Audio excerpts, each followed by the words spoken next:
And so we're ready to go. Chris Chambers will kick it off for Georgia Southern. Kevin Quinlan and little Adrian Zullo are standing deep. As you take a look at Mr. Chambers, Zullo, number 2 on the left of your screen, weighs 138 pounds. It's a short kick. It'll be Quinlan from his own 7-yard line. Up the sideline and down at about the 32-yard line, and trips way to the left side, including the big left tackle, Cliff Bolden. And passing off to the right side and up to the 36 or 37-yard line, that's the tight end, Kerry Taylor. Straight up the gut is Marcel Shipp across the 40 to the 45-yard line, and that should be the first down of the ball game. Well, as you pointed out at the top, Charlie, this is not going to be a defensive struggle. In Massachusetts, they had intimated the possibility of going with the no huddle. That's exactly what they're doing here after their initial first down. Both teams are fun to watch. They come out with both barrels ablazing. And here's Bankhead's first pass and the second pass of the day. Underneath to Matt Jordan, the fullback, and he's across the 45-yard line, and that should be enough for another first down for the University of Massachusetts. Josh Smithers, the middle linebacker, made the tackle. Charlie, there are a lot of fullbacks throughout the nation that are they give lip service to the idea that they can catch the ball, but Jordan, 46 catches for 552 yards. That's 11 yards a catch, and for a running back, that is outstanding. He's the one that had the big 49-yard catch for a touchdown last week in their victory. And now the hurry-up offense, and here's Marcel Shipp, and Shipp is finally brought to harbor at about the 34-yard line, and another first down. Well, everybody was talking about Peterson coming into this game, but Shipp is certainly no slouch. You pointed out 177 yards. He gets held up right behind his own man, cuts to the outside. He's got some speed to go the distance. Well, one thing Massachusetts wants to do is get as many points into the bank as early as possible, because they know that Georgia Southern team has averaged 44 points per game. And here's Bankhead throwing underneath to the tight end Taylor, and he is run out of bounds at about the 27-yard line. Bankhead is now 3 out of 3. Kerry Taylor is not your typical tight end in terms of college ability. 72 catches now on the season. That's an awful lot of balls for a tight end. 6'2", 250, a dominant player, somebody that you just cannot go man for man with a linebacker. And I know how partial you are to pass receiving tight end. On second down, here's Shipp, and on second effort to the 25-yard line, appears to be about a yard shy of the first down. Tony Butler, the outside linebacker, 65, with the tackle. Charlie, as Mark Whipple pointed out too, we are in 4-down territory, so if they get stuffed here, they're still going to go for it. Their kicker has struggled this year, and they're out with a no huddle. I mean, this is truly a no holds barred offense. On third down and less than 1. Shipp, first down and then some. Inside the 5 and down. He's in. Touchdown. Marcel Shipp, 25 yards, and UMass quickly on the board, 6-0. Great blocking at the point of attack for UMass, and a missed tackle by Kawaki Thomas enabled Shipp to go the distance. Watch the left of your screen right here. Kawaki Thomas just makes a really poor effort. His feet go out from underneath him, and as we pointed out, Shipp has the speed to go the distance. Big forearm. He crosses the pylon. The official says, why not? Give him 6. Jason Cherry with the extra point try. 7 plays, 67 yards, and 2 minutes and 4 seconds, and it's 7-0 Massachusetts. On the Marcel Shipp 25-yard touchdown run, Shipp 4 carries, 46 yards, 46 of the 67 on the ground from a man named Shipp. You know, Charlie, one of the things that surprised me, quite frankly, is that because both teams are so offensively minded, why is it that Georgia Southern would defer? The reasoning, of course, is usually your offense has such a slow time getting started, but in this case now, clearly Massachusetts held its serve. You know, we mentioned early that, of course, there was some rain here overnight and up until really about an hour before kickoff. And we saw the feet go out from underneath Kawaki Thomas, the cornerback for Georgia Southern, who might have had the tackle. on Ship, but he lost his footing, and so that's something we will keep an eye on throughout the day. 7 plays, 67 yards. And Marcel Ship has powered the Minutemen. You know what'd be cool here? Onside kick. You know, both coaches are so wide open and so unabashedly flamboyant in their offensive mindsets. And Mark Whipple, the former quarterback and later head coach at Brown University, in his first year at University of Massachusetts. So his team, the decided underdog, coming in with the early 7-0 lead. And Benny Cunningham standing deep. He and Javon Sullivan. End over end kick. It's short. Fielded at the 10-yard line. And Sullivan is down at the 21-yard line. The right guard, 68, Mark Williams, has a chance to play on Sundays, but his coach Paul Johnson seems to think it will be at the center position. The option play goes nowhere on 2nd down and 10. Well, here's Greg Hill, and Hill's got a hole. And finally run out of bounds at about the 38-yard line of the University of Massachusetts. And so Hill picks up 41 on the play. Charlie, when you think of great option quarterbacks, names like Jack Mildren or Blaine Morgan come to mind.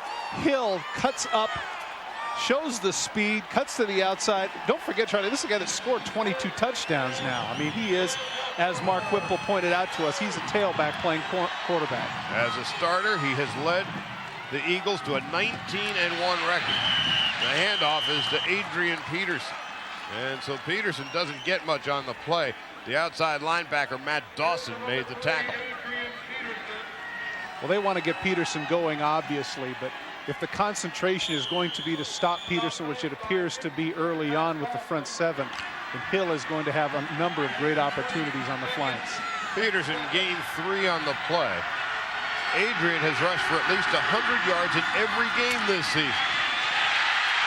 This is Cunningham, and Cunningham is brought down inside the 30-yard line by the cornerback, Mike Smith. And Mike Smith does a great job, because what happens here is that if the lead block is made here, in this case by Audrell Grace, he goes the ways, but Grace doesn't do it. And down he goes at the 29-yard line. Once again, Charlie, I can't help but think that we're looking in 4-down territory. This is fun. Every place is 4-down territory with these two teams. It is 3rd down and 2 yards to go.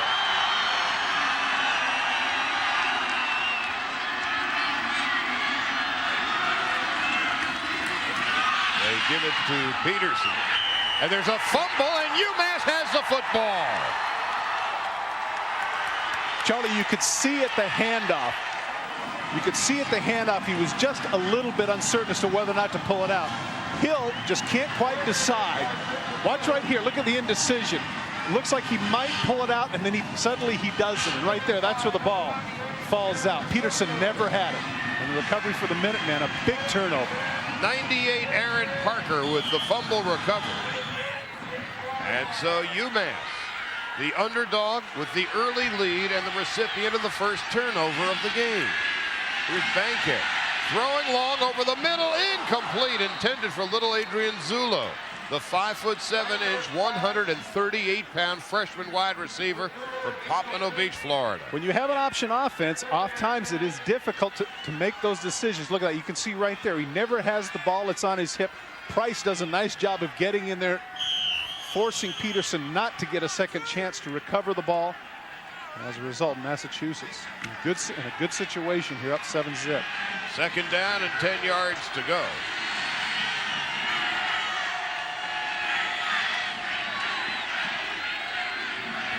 That's Steve Lay in motion.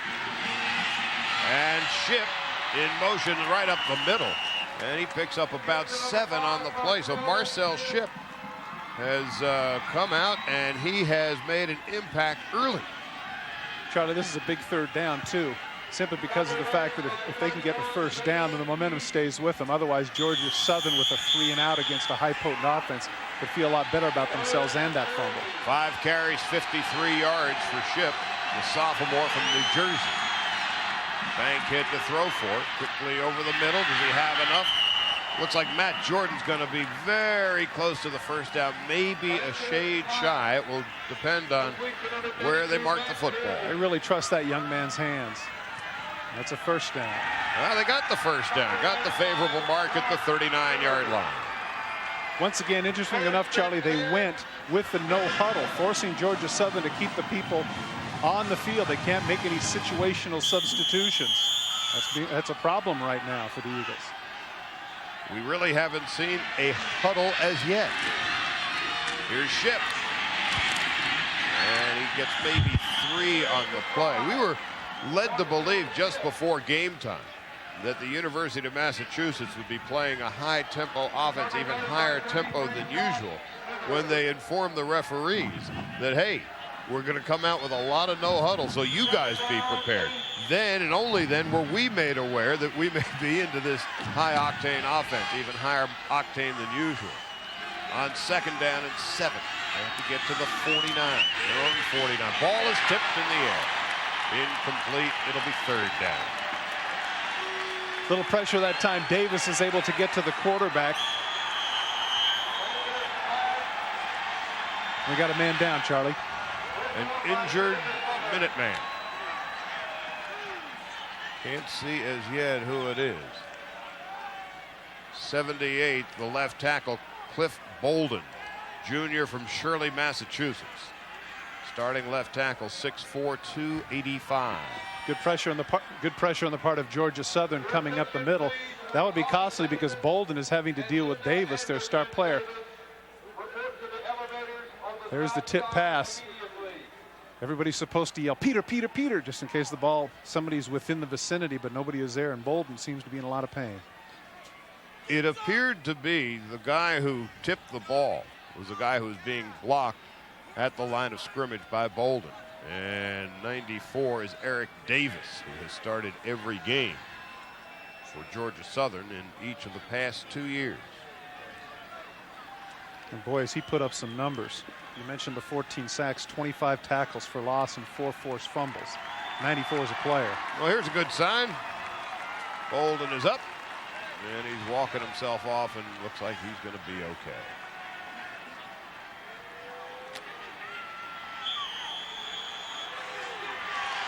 And so now on 3rd down, and 7 yards to go, they need to get to their own 49-yard line. Bankhead in the shotgun, joined by Matt Jordan in the backfield, and trips to the left side. Well, they give it to Jordan, the up back, and that fools nobody. They lose 3 on the play. Tony Butler, 65, in on the tackle, along with Eric Davis. And so on 4th down, here comes the first punt of the afternoon.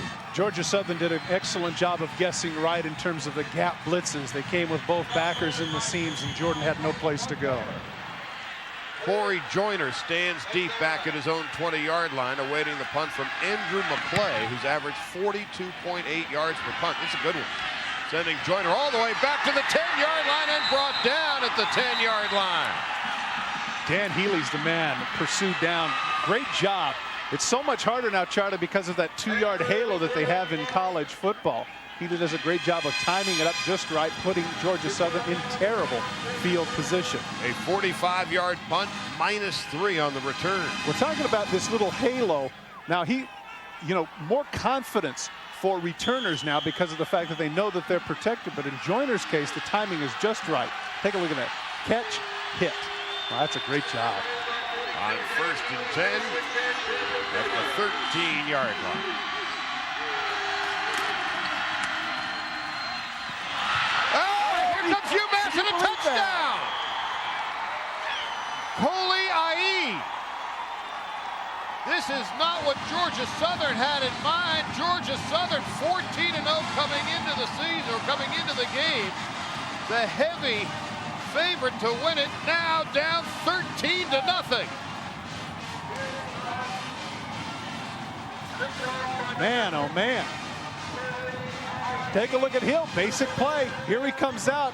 It's going to come off his hand a little bit. Look at that. It really stumbled off his hand, and what a precipitous bounce. Bounced right up to IE. Terrible pitch on the part of Hill. He just couldn't get it out of his hand. And at the moment, Georgia Southern can't get itself out of the way, and UMass with an early 14-0 lead. Coley Ie from Nashua, New Hampshire, the leading tackler for the Minutemen. The 9-yard fumble return, and it's 14-0 UMass.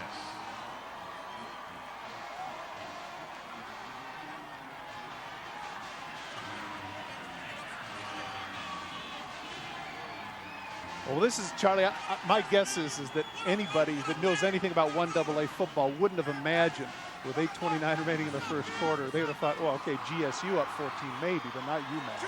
Certainly not. You know, in talking to the two head coaches yesterday, we always ask them, well, what do you think? Can you win if you don't turn it over? Well, in the case of the University of Massachusetts, they felt they needed some help because, after all, Georgia Southern, with all the points that they put on the board this year, 48, averaging 48 points per game in the postseason in their 3 wins. UMass figured they needed some help, but at the moment, Georgia Southern has been overly generous. The Southern hospitality has been taken a step too far. Well, I'll resist the temptation of saying the holiday season is forgiving, but nonetheless, Georgia Southern is doing everything they can to afford largesse to the Minutemen. And UMass at the moment has been unforgiven. And here comes Georgia Southern. And finally out of bounds is Benny Cunningham, and a flag flies after the completion of the play. A 39-yard kickoff return for Benny Cunningham. What a move he made there at about the 30. Looked like it might have been a face mask. It is. But what a great move. Take a look at the move right here. Oh, just left in his tracks. That Taran Hunter just gets jocked completely, and of course the kicker there saving the day at the end. Kickers, of course, in this case, Mackley, not really thrilled about that, not terribly stylish, but all they're concerned about is getting him out of bounds and getting him down. So with the 5-yard penalty now, Georgia Southern has its best field position of the game. It's 1st and 10. At the 47-yard line of UMass. And on the pitch, here's Gerard Freeman, and Freeman to the 40-yard line. The wide receivers and slot backs for Georgia Southern, Charlie, have to be blockers, and they have to be good blockers for the option to work. The first couple of times in the series it didn't. That time, they were able to get somebody down on the ground, allow for some lanes. Now they come up 2nd and short. Remember, Charlie, this is a team that averages more than 7 yards on first down. 7.7 on 2nd down and 3.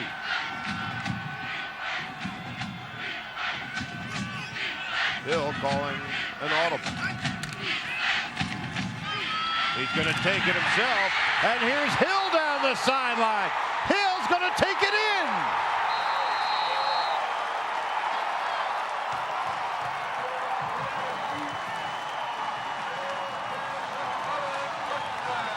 And we welcome you to Chattanooga, Tennessee, where Georgia Southern, down 14-0, has just gotten on the board with a 40-yard touchdown run by their option quarterback, Greg Hill. Take a look at the block right there. Pow by Grant Chestnut as he drops Kari Samuel, their All-American, to the ground. And Hill, a tailback in a quarterback's position, goes to the house. Now the extra point try for Chris Chambers. Chambers on the season now is 78 out of 81. 81 touchdowns for Georgia Southern. And so far, in the first 7.5 minutes of the game, 3 touchdowns. 2 for UMass and 1 now for Georgia Southern. On the 40-yard touchdown run by the 5'11", 163-pound option quarterback Greg Hill. What a competitor that young man is. He's the 2nd fastest player on the team, Charlie. Supposedly he was timed in 4.44. 60% of his throws. That's his 23rd touchdown of the season. I mean, that's certainly what the doctor ordered for Georgia Southern because they were struggling. That's Todd Christensen. I'm Charlie Steiner, and we welcome you to Chattanooga, Tennessee. Lewis Johnson is with us. We'll be introducing you to him down on the field in just a moment. This is the Division I AA championship game. You are looking at the head football coach of the University of Massachusetts, 41-year-old Mark Whipple. Last year, UMass had a record of 2-9. A year ago this past Wednesday, at his introductory press conference, he said he was going to take his team to the championship game. Nobody expected him to do it this year. But what a remarkable ride it's been for UMass. 11 up and 3 down on the season. For Paul Johnson, this is his second year at Georgia Southern. Under Johnson, the team has a record of 24-3. This year, 14-0.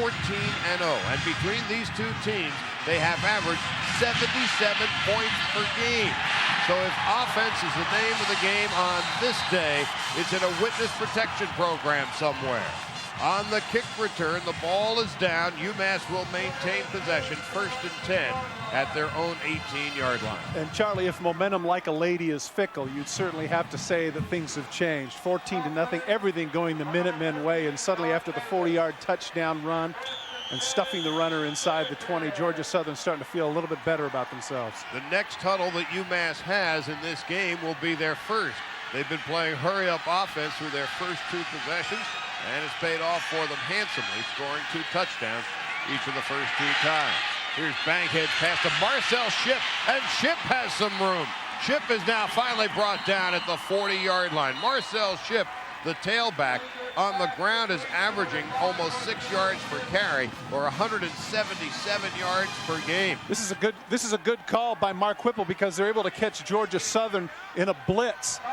And when you have the screen pass and the blitz, that's fewer people in the secondary, obviously. And Chip, with his running ability, gets it out to the 40 and gives the Minutemen some breathing room. And UMass without the huddle, 1st and 10 at the 40-yard line. Bankhead, JUCO transfer, the quarterback passing over the middle, and it's complete to the 45-yard line. A pickup of 5 on the play to the wide receiver, Jimmy Moore. It rained overnight. The field is soggy. We have seen some indications of slippage. It's 44 degrees. We may see some more rain before the day is done. It feels like a winter's day on the outskirts of Lookout Mountain, Tennessee. On 2nd down and 6. Here's Marcel Shipp cutting back.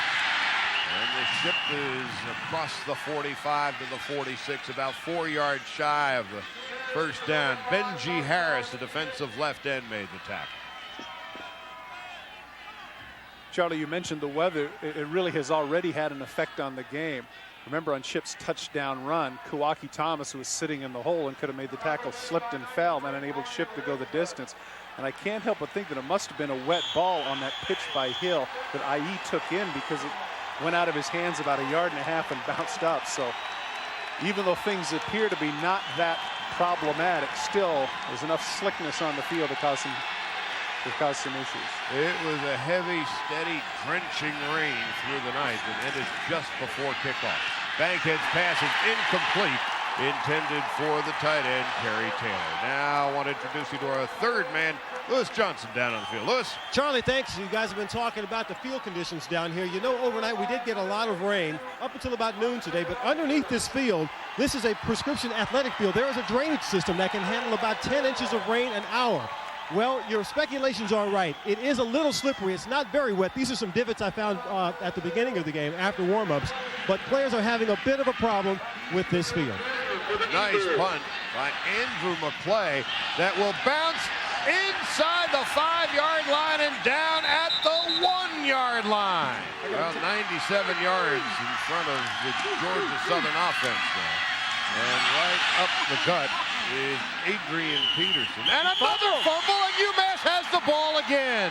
The 3rd turnover in the first quarter, this time deadly at the 6-yard line. Recovered by Coley IE. It was IE who rambled home 9 yards with a fumble recovery for a touchdown. Now he's got the ball at the 7-yard line for UMass. Charlie, this time it wasn't a bad handoff. I think it just got ripped out. In this case, it's Kari Sammy, the All-American, who just separates the ball from Peterson, and IE on top of it. Look at that. kicked up into his midsection. Wow, good fortune for Massachusetts. And so now the Minutemen with a 14-7 lead already. 3 turnovers in the first quarter, and we still have 5 minutes and 11 seconds to go. Pitch out. Option. Zulo. Touchdown!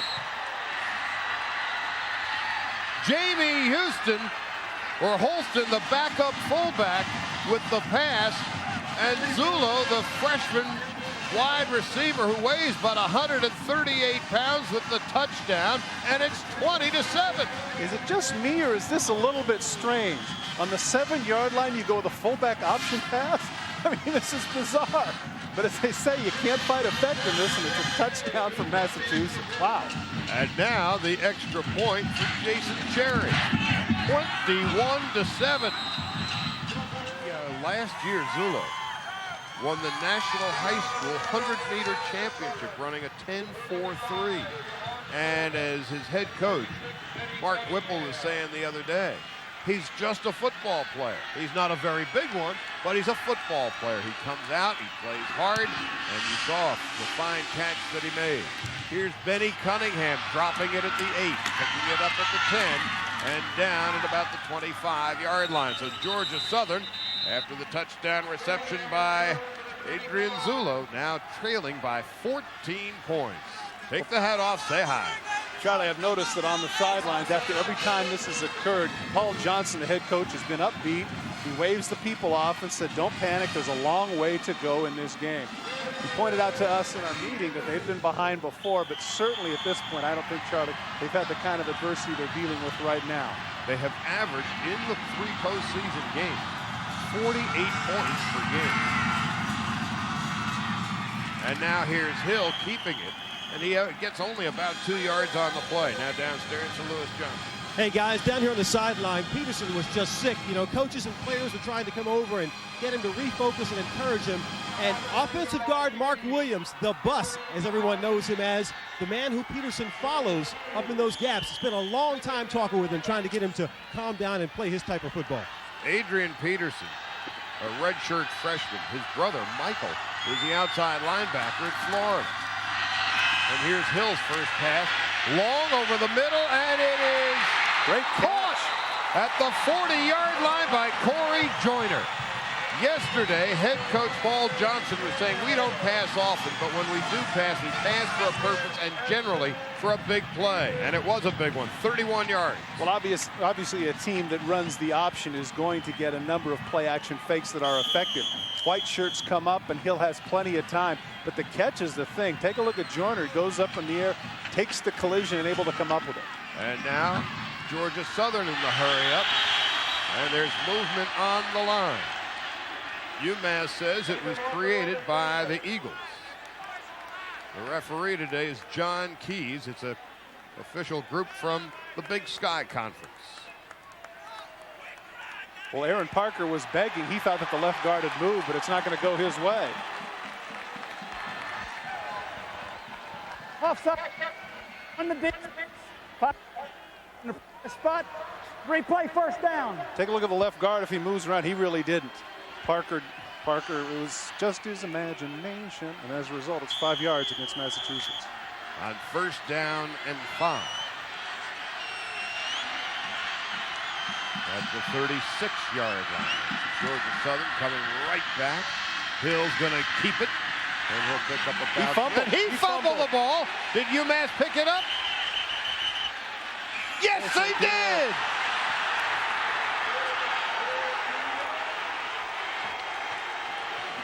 And now Paul Johnson, the head coach, he's beginning to get unglued. Well, I think the beef that he had is he thought that Hill was down, and that's what he's screaming to the official about. He thought that Hill was down. Take a look and decide for yourself. Here he cuts up field. Samuel drops. There's the ball. It's out. Are his legs down? Didn't appear to be from that angle. Appeared to be a pretty good call. That is the 4th fumble of the game already. That appears to be a pretty good call. No, it was. He wasn't down. So it is 1st and 10 for UMass.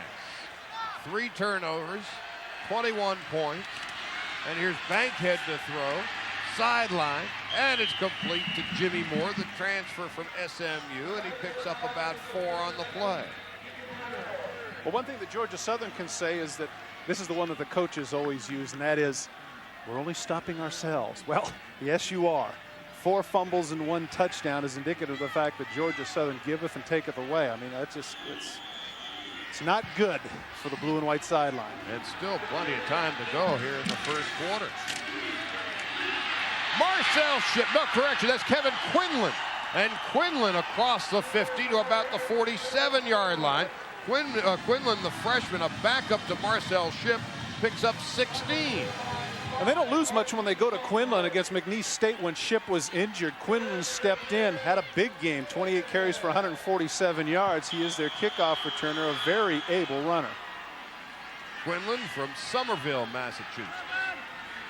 And so it's 1st and 10. Quinlan again to the 40-yard line. He's about 2 yards shy of the first down. Josh Smithers, the middle linebacker, the leading tackler for the University of Georgia Southern. That's Zullo getting up slowly. Paul Johnson's Chargers have to be aware of not being depressed here, particularly on defense. It's beyond their control what's happening. But they've got to make a stop. At the 40. They're going to give it to Matt Jordan, and Jordan maybe loses 2 on the play.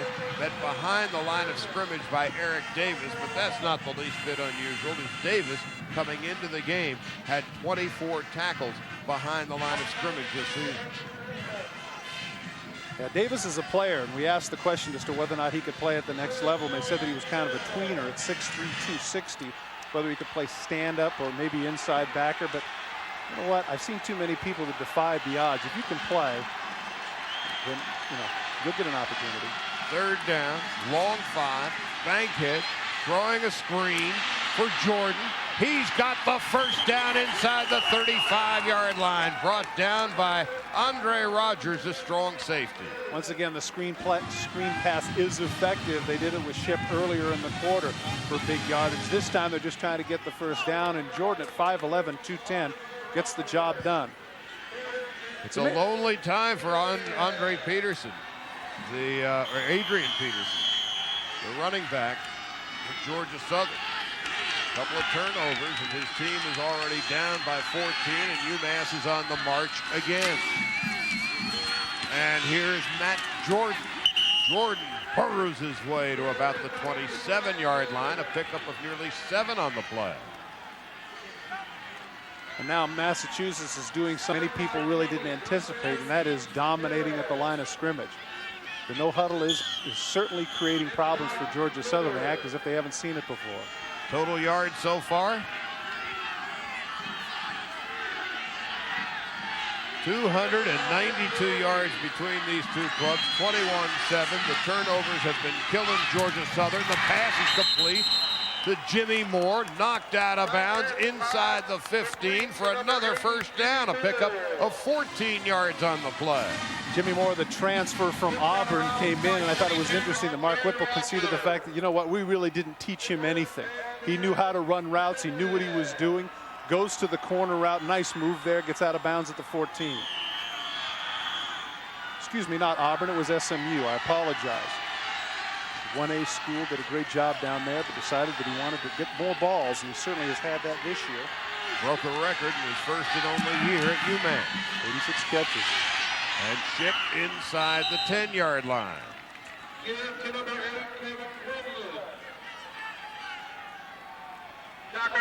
Actually, it's Kevin Quinlan on the carry.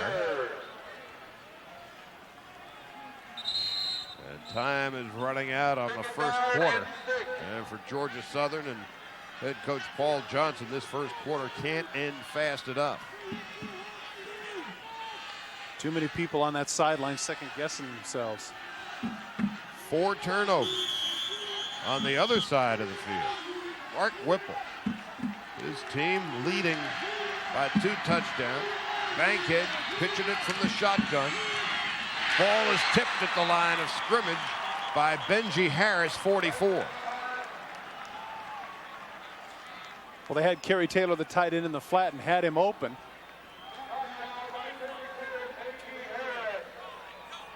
And so with 7 seconds left in the first quarter, take a look at Kerry Taylor, tight end, senior, captain.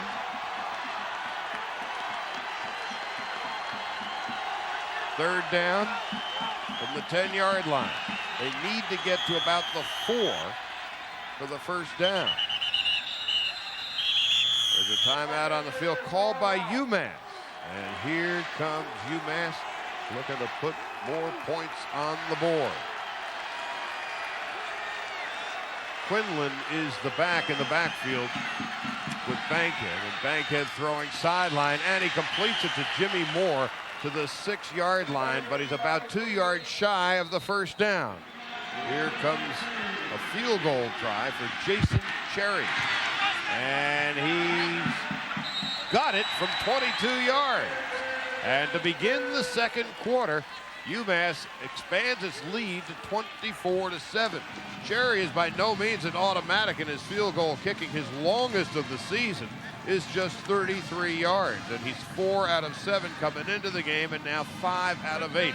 The place kicking is a very iffy proposition for UMass, but now he's got some confidence, and UMass has a 17-point lead. When we visited with Mark Whipple yesterday, we talked about his range, and he said that his range is about 37 yards. So he said once inside from about the 35 to the 20, he said that's 4-down territory. Everything's 4-down territory. Speaking of down, let's go downstairs to Lewis Johnson. Lewis? Hey, Charlie, you think this game is emotional? Take a look at Georgia Southern defensive line. John Pate's nose. The guy got so upset here on the sideline with his defensive line, he got to banging helmets with his players. The guys he forgot he doesn't have on a helmet. Drew blood, and I think that's something that's motivating his guys down here. And he was livid. He's still bloody, guys. Hey, Lewis, he hasn't wiped his nose. He's just letting it drip. He's a tough guy. That's actually, you know what, Charlie, right there at the bridge of the nose is where you do see cuts all the time as a result of the helmet. So he's right in style. And here's Cunningham from the 3-yard line. Spinning his way across the 20 to about the 25-yard line, where Georgia Southern will take over. 1st and 10, their first series of the second quarter. Now the question here, you say to yourself, well, we might as well be conservative. Let's hand off to our fullback a couple of times. Oh, wait a minute, we can't do that. He's fumbled twice. All right, let's go to the option. Wait a minute, our quarterback's fumbled twice. You know, this is a difficult time now for Georgia Southern in terms of the fact that you have to reestablish themselves. But hey, they're down 17 points. They got to let it hang out. But again, this is a team that has averaged 38 points per game in the 2 seasons under Paul Johnson. On the pitch, here's Peterson down the sideline. And you got a glimpse now of what Adrian Peterson is all about. Knocked out of bounds by Kari Samuel, a pickup of 19 on the play. Well, the storyline of the game, Charlie, thus far has certainly been the turnovers. The handoff that Peterson did not get. This very strange pitch that only goes about 1.5 yards and bounces up to IE for the touchdown. And of course, a great play by Kari Samuel, who strips Peterson of the ball. And just before he goes down, and of course later he'll get stripped of the football. So there were a number of turnovers there in the first quarter, and really that has been the difference. Peterson gains maybe 3 on the play, met by Aaron Parker and Paul Bolden, the interior of the line. In the first quarter, statistically, UMass had the ball, well, 10 of the 15 minutes. 4 turnovers that resulted in 17 points. On 2nd and 8.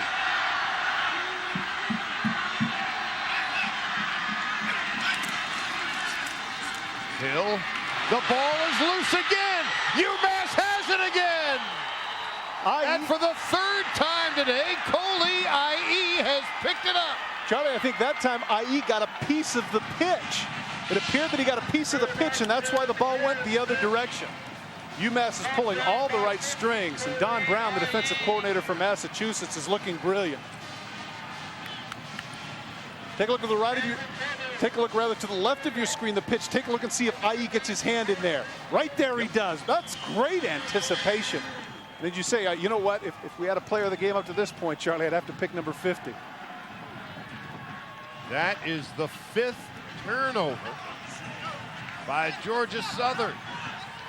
And we have 13 minutes and 59 seconds to go in the first half. 5 turnovers. Bankhead still has it. Rolling, throwing, incomplete. Went with a fake reverse to Zulo, hoping to catch Georgia Southern napping, but to their credit, they had the 2 receivers downfield covered, and quarterback has to throw it away. It is amazing to think that this UMass team had a record of 2-9 last year. But when Mark Whipple came in, the first thing he did was go out and get himself a quarterback, and that was Scott Bankhead, junior college transfer from Escondido, California. And Jimmy Moore, the wide receiver, the senior from SMU, who promptly became their all-time leading receiver for a single season. And then Marcel Shipp, the outstanding running back, getting to play every single day, averaging 177 yards per game. Shipp on that play picks up just a couple, so it's 3rd down and 8. Well, Charlie, not to beat a dead horse, but we have pointed out this is 4-down territory at this part of the field, so the 3rd down play might not necessarily be a throw downfield to get the first. And it isn't. Shipp hit hard, He fumbled. And there's a fumble. And it's picked up by Georgia Southern. And here's Kawaki Thomas. We said at the top of the broadcast that we were not likely to see very much defense today. And we were likely to see a lot of points. After all, these 2 teams average between them 77 points per game. Well, it's 24-7. We've got 6 turnovers, 37-yard return for Kawaki Thomas.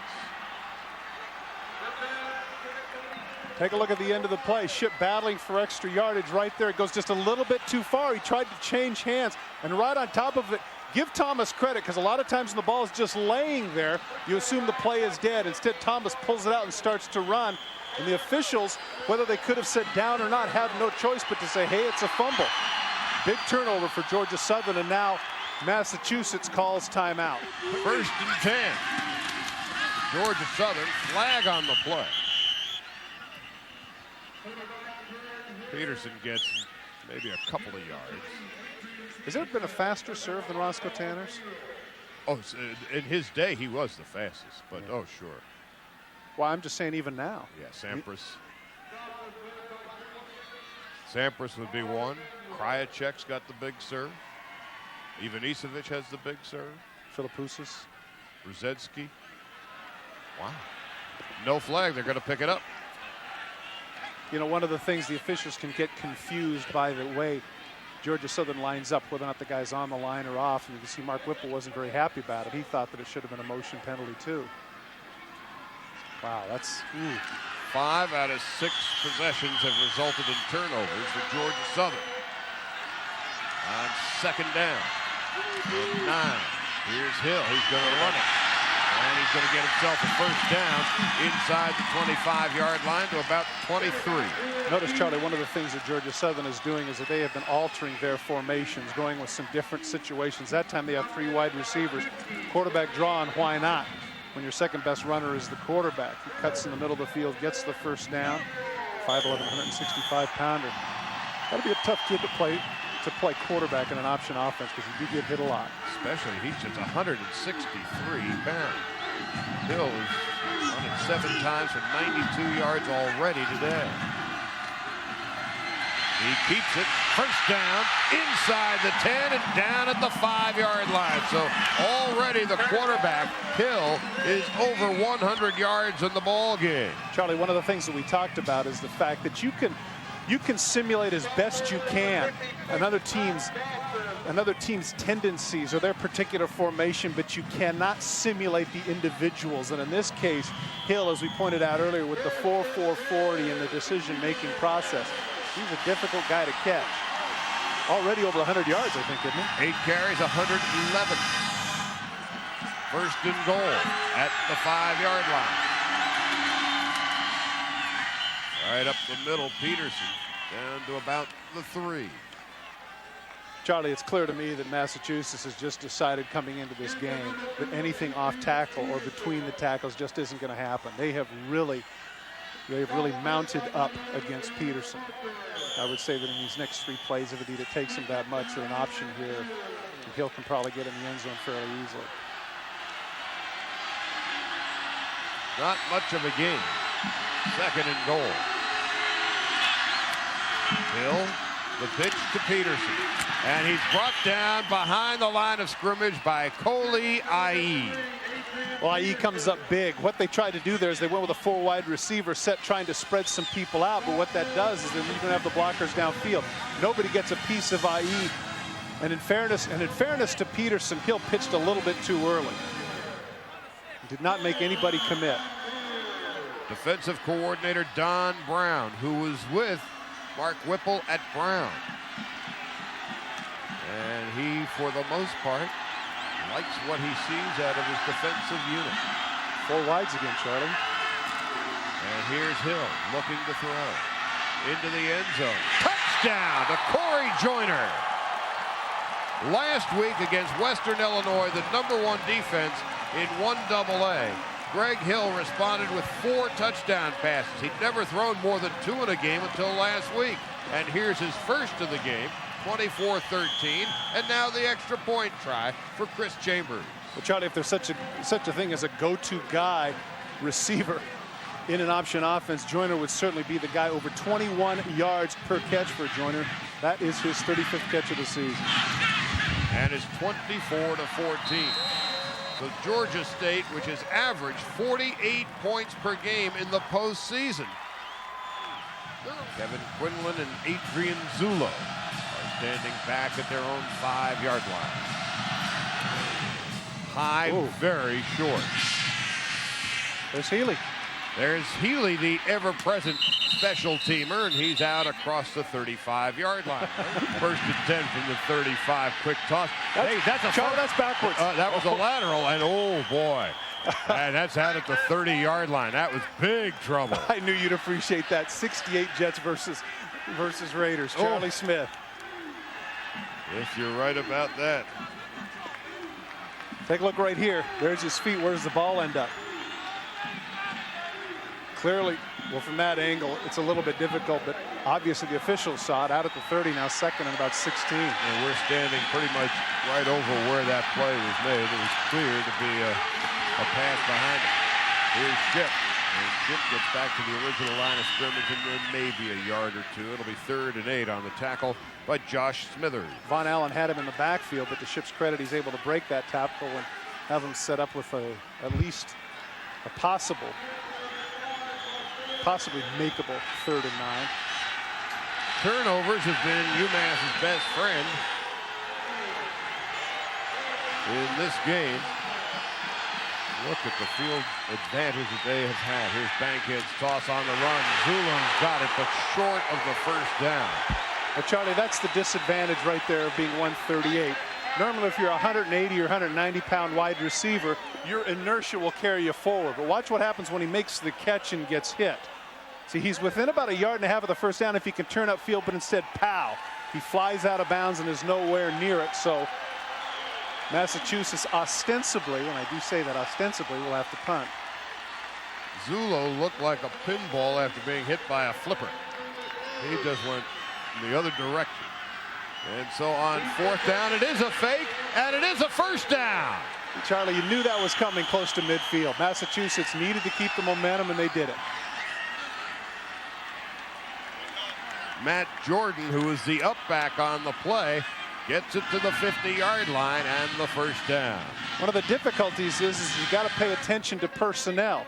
Is Matt Jordan normally the fullback? There's the snap. Punter does not a great job with the fake, but cutting upfield, getting the first down. I'm surprised more teams don't do it there, simply because of the fact that the gaps on defense are so wide for punt return. Great job by Kari Samuel, the All-American middle linebacker, who was able to get 2 people and enable Jordan to get the first. First and 10 at the midfield stripe. Todd Bankhead is the quarterback from the shotgun. Throwing down the sideline. Zulo, it's incomplete. 2-on-2. Kawaki Thomas and Adrian Zulo. Good coverage, and again, not to overrate the fact, but when you're slight and a little bit smaller, you can get bodied up, and that's what Thomas does. He keeps shoving him out of the way, but still, terrific throw by Bankhead. And Charlie, I'd have to say that was a catchable ball.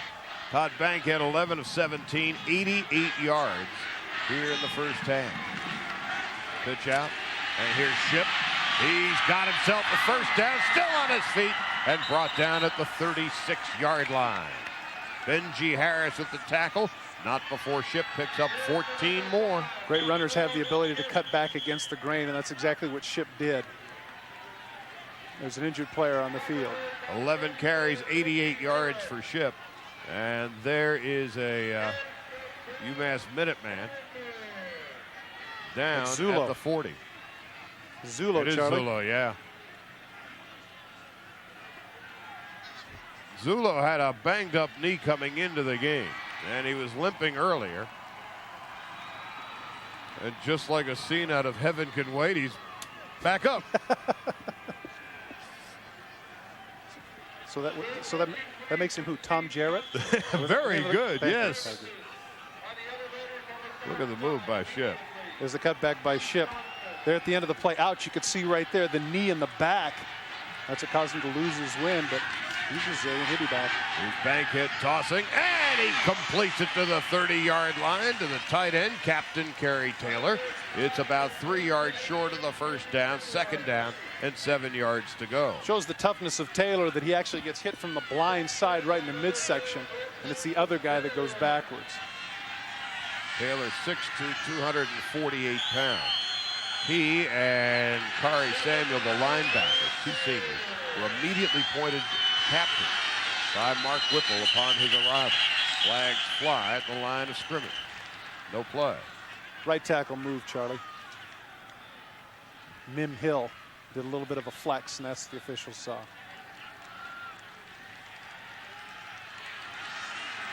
Let's go downstairs now to Lewis Johnson. What's going on, Lewis? Hey, guys, let me catch you up on a couple of injury notes here. First quarter, we saw UMass left tackle Cliff Bolden go out with a shoulder problem. On the offense. 5-yard penalty, still second down. All right, I'm letting the referee give us that information. He's got ice on that. He may not come back because it's bruised. And Zulu, of course, taking no medical attention, the tough guy, just a drink of water. That's it. That's a football player. Second down, 9 yards to go. Thank you. Throwing. Incomplete. Oh, that was a catchable ball to the tight end, Kerry Taylor. When Mark Whipple said we're going to try and get Taylor the ball, he wasn't kidding. That's about the 7th or 8th time they've thrown, and as you pointed out, very catchable ball. Body just couldn't get down and make the snag. So on third down and 9, Bankhead from the shotgun. That Ship in the backfield with him. Steve Lay is flanked way out to the top. On third and 9, screen play. Ship's got some room down the sideline, and he's brought down to the 20-yard line and a first down. A pickup of 14 on the play. Cornerback Kawaki Thomas made the tackle. Charlie, you'd think that Georgia Southern would have picked this up by now. Twice now on screen plays, they've been effective on third down. Once on third down and another on a first. But here it is again. When they've got to have the yardage, they go with the screen, and Georgia Southern is not able to deal with it. Bankhead does a great job faking, gets out to the left, and look at the grass that Ship has. He isn't touched until he's 10 yards downfield. Done a nice job. Marcel Ship, the sophomore from Patterson, New Jersey. On first down at the 21. Here's Bankhead throwing over the middle, and it's caught by Moore. And on second effort, did he get in? Yes, touchdown, UMass. Wait a minute. Wait a minute. They'll mark it inside the 1. The line judge at the far end of the end zone had raised his hands for the touchdown, and now there's consultation inside the 1.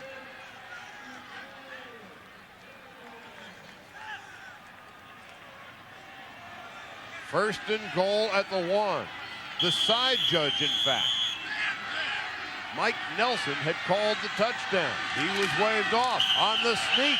on second effort. That's now the touchdown for UMass. And they lead it 30-14.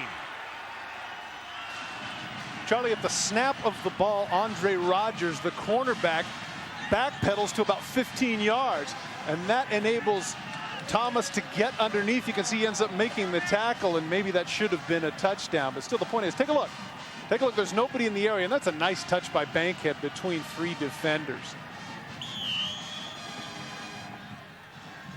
And so now the extra point try for Jason Cherry.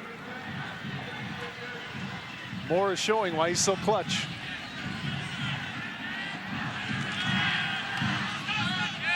It wasn't pretty, but it was effective. 31-17. UMass will kick off from the 50-yard line because of this penalty. Take a look. Benji Harris is going to sucker punch Taylor right at the end of the play. You see he gets the punch in, and he doubles over in pain. The official saw it through the flag. Big advantage for Massachusetts. Now, every time I see this, I'm always curious about why they try and kick it out of the end zone. Here's a great opportunity to kick a pop-up inside the 10. Absolutely. You know, but that never seems to happen. And after all of that, Georgia Southern decides to take a timeout and reconsider its lot in life with 7 minutes and 17 seconds left in the first half. Here's another great opportunity for Massachusetts. Look at how Georgia Southern is. They're set up for an onside kick.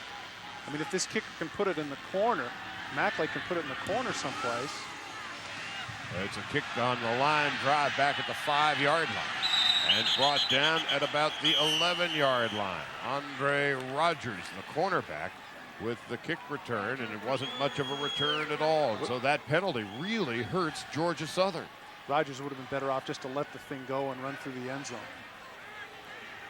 But you get excited sometimes. You want to get your hands on the ball.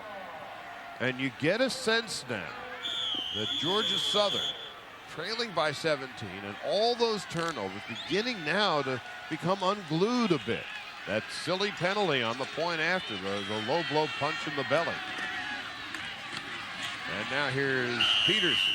And Peterson gets to about the 15, a pickup of 2 or 3 on the play. Aaron Parker, the defensive tackle, makes the play. Well, Charlie, this is not a team that's used to having to come from behind, and needless to say, that's not an offense that's designed to come from behind. Hardly a 2-minute offense, but again, still plenty of time. If they can get in the end zone and get a stop, they're right back in the game.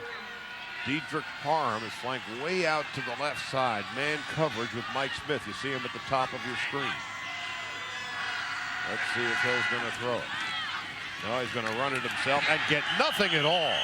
Well, they really have been able to contain it in the interior of the line, the UMass defense. Now let's go downstairs to Lewis Johnson. Lewis. Hey, Charlie, you know, Adrian Peterson really struggling today, but you know, for this guy, it's been a season of shattering lots of records, 34 so far, and the highlight has to be these 3. You know, he broke the state of Georgia's freshman rushing record held by Herschel Walker, Ron Dane's national rushing record, and then the freshman record for touchdowns set by Randy Moss in a season that Marshall played in this same championship game. But, you know, the coaches are expecting better out of him today if he plans to keep up with that kind of success.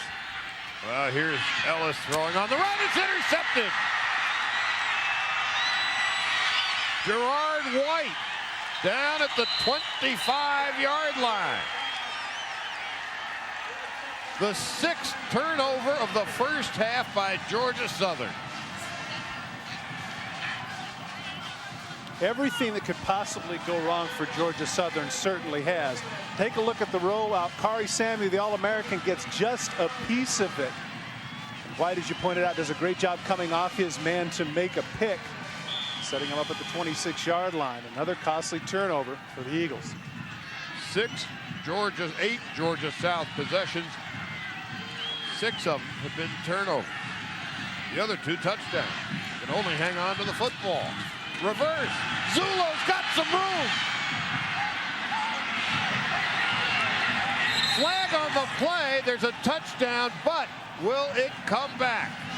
Charlie, it appeared to be a great block at the point of attack by Haygood, the center, or rather Lauback, the guard.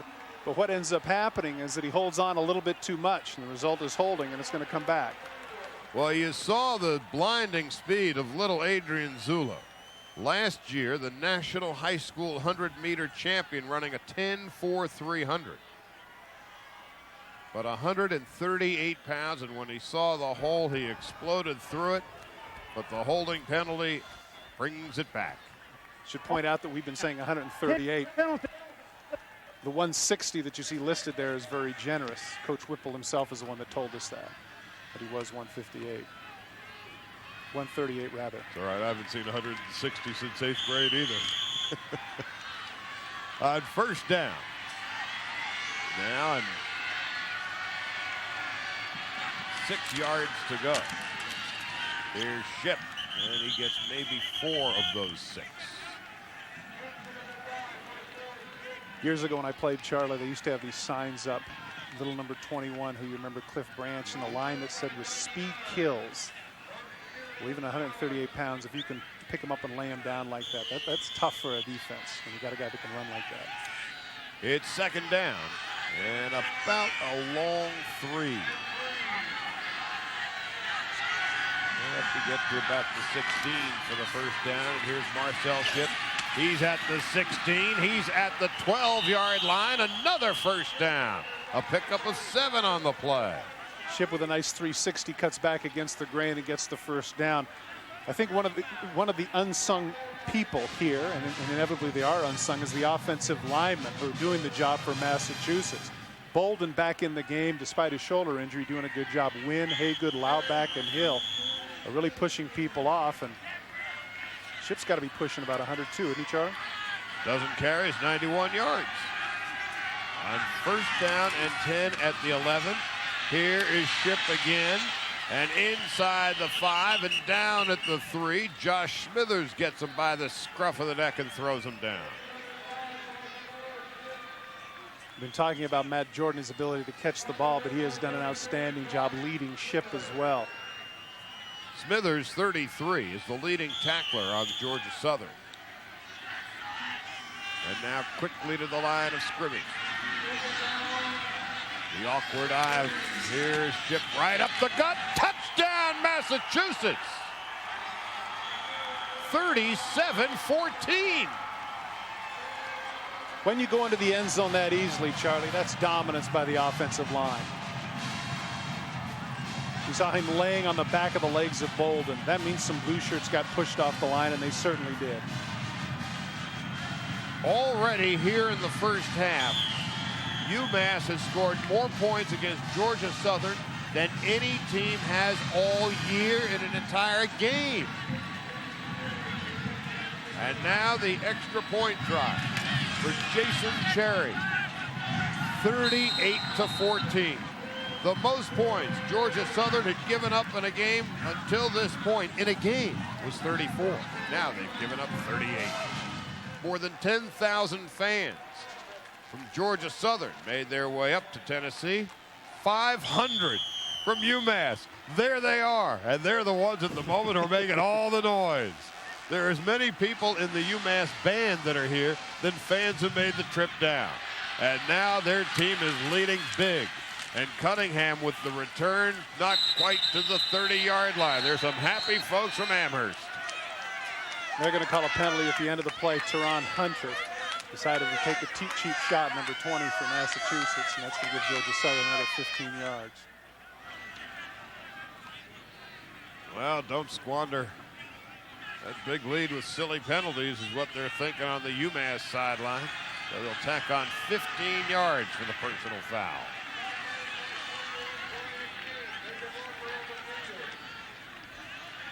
Watch at the end of the play will probably be to the right of your screen. Everybody's standing still. But you can't quite see it. Hunter comes in and just creams the guy. And look at that. They ended up hitting him in the leg. Ooh, insult to injury. And so it's 1st and 10 for Georgia Southern. At their own 45-yard line. They haven't trailed by this much in a game all year. They haven't given up this many points in an entire game all year. And it's 38 points they've surrendered with 3:59 to go in the first half. They give it right up the gut to Peterson. And Peterson gains 4 on the play. One of the things that we discussed with Coach Paul Johnson was his ability to say, have a 2-minute situation. Could they come back or could they score quickly? And he reassured us that they could. But of course here, Charlie, you know, it's like they'd have to, they got to do it. They got to do it more than once. They've got to get on the board in a hurry. They can't go into this intermission trailing by 24. Oh, that was a nice spin move by Benny Cunningham. And Cunningham into UMass territory at about the 47-yard line. Coley Ie and Kari Samuel, the linebackers, combined to make the tackle. It'll be second down, about 2 yards to go. Charlie, the run support has been outstanding for UMass. You got to give defensive coordinator Don Brown a lot of credit. Nobody else has been able to figure out this Georgia Southern offense. And while certainly they've still put up some yards, UMass has certainly held them in check. Third down now and 2.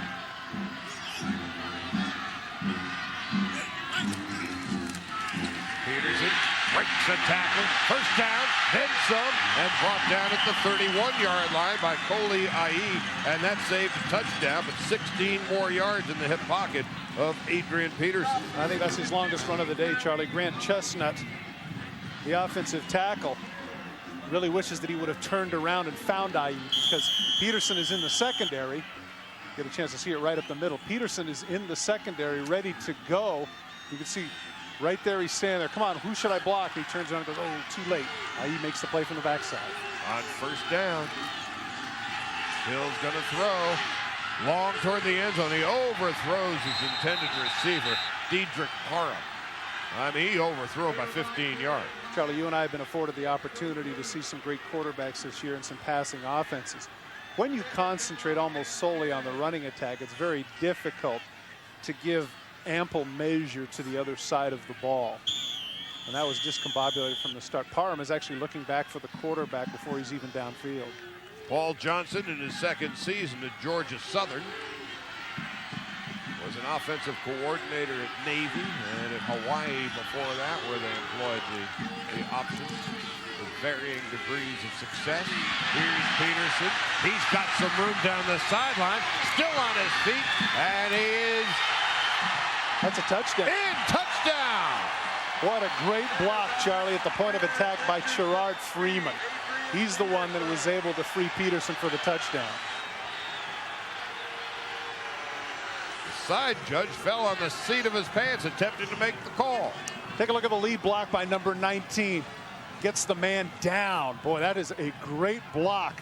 And Peterson does the rest in the open field. Gets a nice block downfield by Parham. Great balance, 5'10", 207, almost ideal, Charlie. Almost ideal dimensions, but instead they didn't give him the touchdown. No, they didn't. He's that much short of the touchdown. Full house backfield. Now he's got the touchdown. Adrian Peterson, his 34th touchdown of the season. That's a surreal number. It is. Charlie, I think the reason that he wasn't given the touchdown initially is because the guy that was supposed to call it, as you pointed out, was on his butt. Well, he's got the touchdown, and so Georgia Southern back to within 18. Up to this point, 26 rushes and 4 passes for Georgia Southern. I dare to say, Charlie, in the second half, that ratio is going to have to change. And so the extra point try from Chris Chambers was 38-21 with 1 minute and 57 seconds left in the first half. Complete with a additional grass stain, Mike Nelson. And so now let's see what UMass can do in the final 1 minute and 57 seconds of the first half. Kevin Quinlan down the sideline, and he makes it as far as the 31-yard line. Now, we've talked about how wide open Mark Whipple is, but, you know, Charlie, there's no way that he thought with 1 minute 51 remaining in the half that he'd be up 17. Think he'd be conservative here? Nope. I don't either. That's just not in his demeanor. One of the things he wanted to do when he got to UMass last year was to spread out his offense. And he brought in pretty good-looking quarterback Todd Bankhead from outside San Diego, Palomar Junior College. And he's got a good-looking running back in Marcel Shipp. And he brought in a transfer student, Jimmy Moore, the wide receiver. Well, offense is spread out, as you see, and out of the backfield. Here is Shipp across the 35 to the 36-yard line on second down and 7. right up the middle, across the 45. The ship is finally brought into port at the 49-yard line. Another first down, a pickup of 14 on the play. Adrian Peterson was supposed to be the stone star of this game, but Ship maybe didn't get the publicity that he deserved. After all, coming into this game, he had 2,298 yards, well over 100 yards now. And Charlie, he's very impressive. Second team All-America. Second only to Adrian Peterson. 16 carries, 123 yards. Here's Bankhead's toss, incomplete, intended for Jimmy Moore. A fine defensive play by Earthwind Moreland. Yeah, I've been waiting all day to say that name, haven't you? Earthwind Moreland. Well, we had to find out where the name Earthwind came from. Yeah, his mom was a big fan of Earth, Wind, and Fire. We are happy to report Earthwind's mom was not a big fan of Megadeth. It is second down and 10 yards to go. You know, those are things you just don't make up. Earthwind Moreland. Right up the gut. That's Matt Jordan. Jordan inside the 35 and wrestled down at the 31-yard line by Archie Thompson, the freshman free safety. A pickup of 21 on the play. Well, Charlie, Georgia Southern drives the length of the field, gets the touchdown, and you said they just had to do that. Well, now in the last 158, you say to yourself, hey, let's see if we can hold them. That's not what Georgia Southern is doing. Give Mark Whipple credit. He's going for the kill. First and 10 at the 32-yard line. Jordan the single back. Bankhead throwing, and he completes it to the tight end Taylor. He's run out of bounds at about the 25-yard line. It'll be second down, about 4 yards to go. So Kerry Taylor, the senior captain from Mansfield, Massachusetts, having a decent first half indeed, as is quarterback Todd Bankhead. And look for Massachusetts to continue to use the sidelines, Charlie, because they only have one timeout remaining. Second down and 4 yards to go. They have to get just inside the 22. Bankhead throwing over the middle, and it's caught by Moore. He's still on his feet, and he fumbled the ball. And Georgia Southern gets the turnover. Kawaki Thomas, Charlie, is the guy I think that was able to come up with it. Moore trying to do just a little bit too much. If he could have kept his balance, he goes into the end zone. Instead, he stumbles, loses the ball, and Thomas comes up with it. Second fumble recovery for Thomas. Great catch. Now as he's stumbling, that's a great job. You got to give some credit there to Rogers, who strips him of the ball, and Thomas is Johnny on the spot.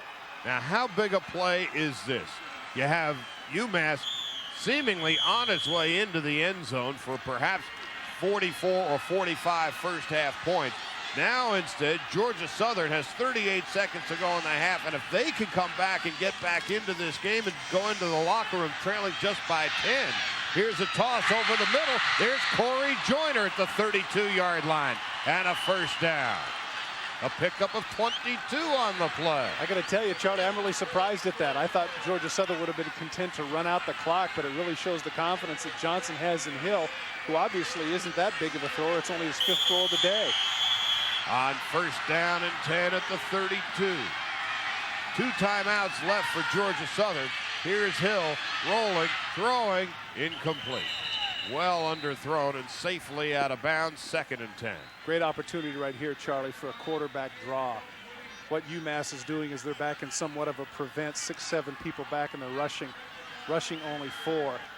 He could easily get downfield for about 20 yards, call timeout, and possibly get in position a few plays later for a field goal. Second down and 10 at the 32. Defensive coordinator Don Brown, who came over from Brown University, along with Mark Whipple, in their first year at Amherst. On second and 10. Hill to throw again. A lot of time. Over the middle. Incomplete. Damon Brown was wide open, and he was looking before he was catching. Well, that's a shame for Georgia Southern, because he also had some room to roam. The deep in route, Hill puts it right on the money. Oh, boy, did he ever take his eye off the ball, huh? Yep. It is third down with 14 seconds left in the half. Still like a drop play, Charlie. Still like it. Well, again, you get the first down, the clock stops. They have 2 timeouts left. their field goal kicker. His longest is 45 yards. Here's Hill throwing over the middle. Corey Joyner can't hang on. 8 seconds left. Charlie, what they did there is they came up in a formation that appeared to be Hail Mary with 3 people all bunched together. Instead, Joyner was able to break out and come across on the end. But once again, if you're Hill, you got to be frustrated. You're making some pretty good throws. People just not coming up with the ball. 2 catchable balls, and so on 4th down, they will punt it away. Interesting question here, Charlie, is with 8 seconds remaining, maybe you might be better off to run a sweep, just to run the thing out instead of risking a punt block. Kenny Warren to punt it. He gets it away. And there is going to be nobody in a white uniform near the ball. And we have come to the end of the first half.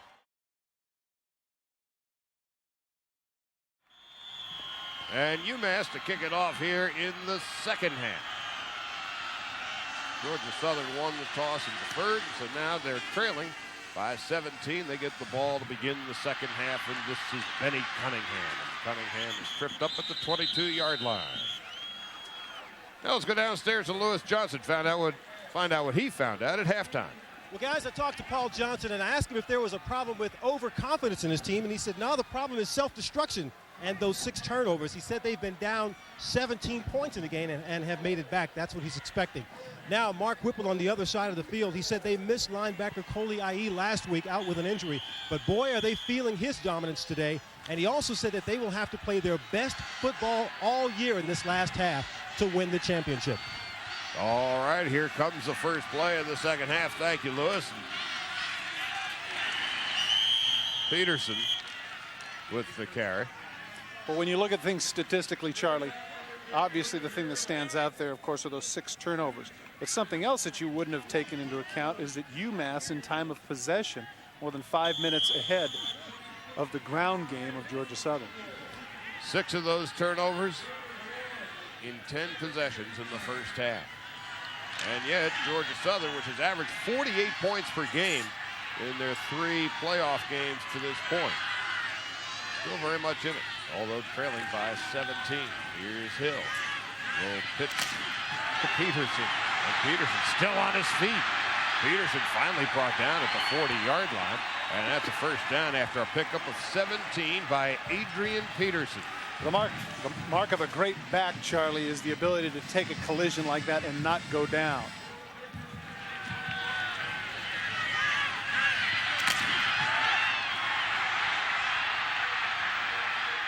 Wow. Adrian Peterson, redshirt freshman, who told you his brother is the outside linebacker at Florida, Mike Peterson.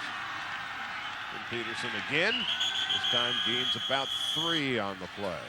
Peterson coming into the game averaged 7.3 yards per carry, 175 yards per game.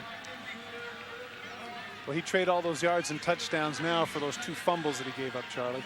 Early in the game, if you're just joining us, we had some fairly significant showers up until about an hour before game time. And so the field was slick. It's in much better condition now. Hill still has the ball, and he's brought down at about the 46-yard line by Dan Schneider, the defensive end. Great job from the backside by Schneider, because it appeared that he had some grass ahead of him. Schneider gets up a little bit slowly, and once again reinforcing the point the defensive coordinator Don Brown made about his defensive ends playing well. Schneider's having a great game. Schneider also coming out now. Looks like his left shoulder is giving him some trouble. As you take a look at Don Brown, the defensive coordinator for UMass. We were talking with Brown and his boss Mark Whipple yesterday. Envision, I asked him, a 40-35 kind of game? Yeah, but not at the half.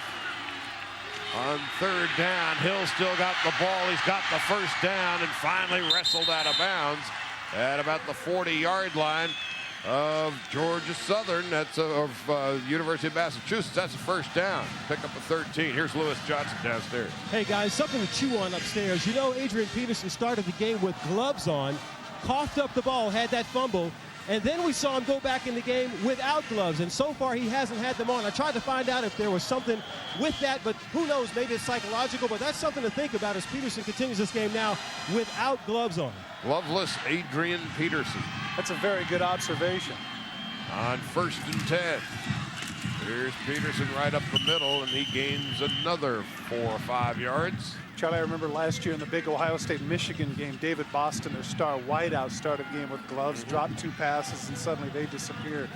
So that's a very cogent point by Lewis, is that whether or not it's real or imagined, the point is that if you think so, you that's get rid all of that them. counts, yeah. 2nd down, 6 yards to go. Peterson, the single back. Hill's going to keep it. Hill's got some room. He slips and falls on that soggy turf at about the 32-yard line. Would have had the first down easily, but cut off the inside leg. He knows right there. You can see a little bit of a smirk on his face. Knew he could have had it. That's the play that they had done on 3rd down with so much effectiveness, which is have everybody going in one direction, run the naked option the other. So it's 3rd down and about 2 yards to go. How about I go out on a limb and say this is 4-down territory? Especially trailing by 17. Peterson on 2nd effort, very close to 1st down territory. He had to hit the line. As they get off the pile. Nope, short. Short by well under a yard. 4th down. And of course they're going to go for it here. What do you mean, of course? You're not going to give me my Nostradamus credit? Well, there's no sense in punting. You're right. And you're not going to go for a 50-yard field goal trailing by 17. Nostradamus. Peterson. Uh-oh, here's Hill. He breaks a tackle. Oh, he's still on his feet. And finally brought down at the 14-yard line. Hill was tackled, or so it seemed, behind the line of scrimmage for a loss. It looked as if UMass would take over on downs, but on 2nd effort, it was Hill with the 1st down. If for whatever reason, Charlie, Georgia Southern comes back, and you could see there the knee looked like it could have been down. Sure did. If Georgia Southern comes back and wins this football game, they will point to that particular play. I'm really surprised at that, because I would have thought they would have gone up the middle with such a short way to go, but that shows how much Paul Johnson trusts in his quarterback. And there's movement on the offensive line. 62, Rich McGrath.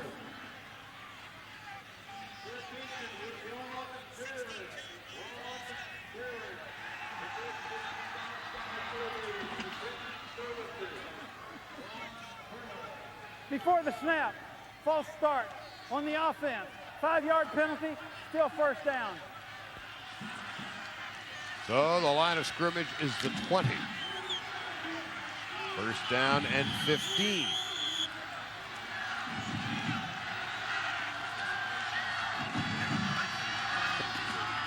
Hill still has the ball. Hill is brought down at the 13-yard line. So it'll be 2nd down, about 8 on a pickup of nearly 7.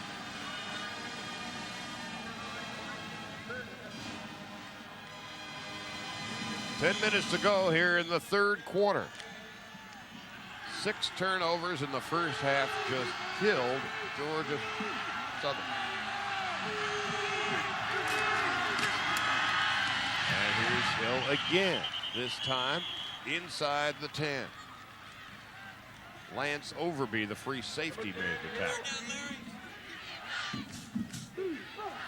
And they will look back on that 4th down play. Well, maybe not. They've got to get in the end zone first, Charlie. And, of course, one thing about this Georgia Southern, yeah, they're going down the field and they're potentially going to score, but they are taking some time off the clock. But, again, this is a team that is used to scoring into the 40s. They've got 21. They're halfway there. It'll be up to their defense in the 2nd half to keep UMass off the board.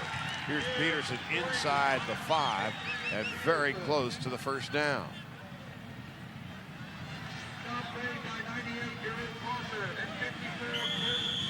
Benny Cunningham stands beside his head coach. Paul Johnson, and there's Mark Whipple, the head coach at the University of Massachusetts. You know, you're right, Charlie. It was almost obligatory for them to come out and score. I think the onus now, as you pointed out, is going to be on the Georgia Southern defense, who, for lack of a better phrase, dropped the ball in the first half, giving up nearly 350 yards. On the measurement of first down. So it's 1st and goal inside the 5-yard line.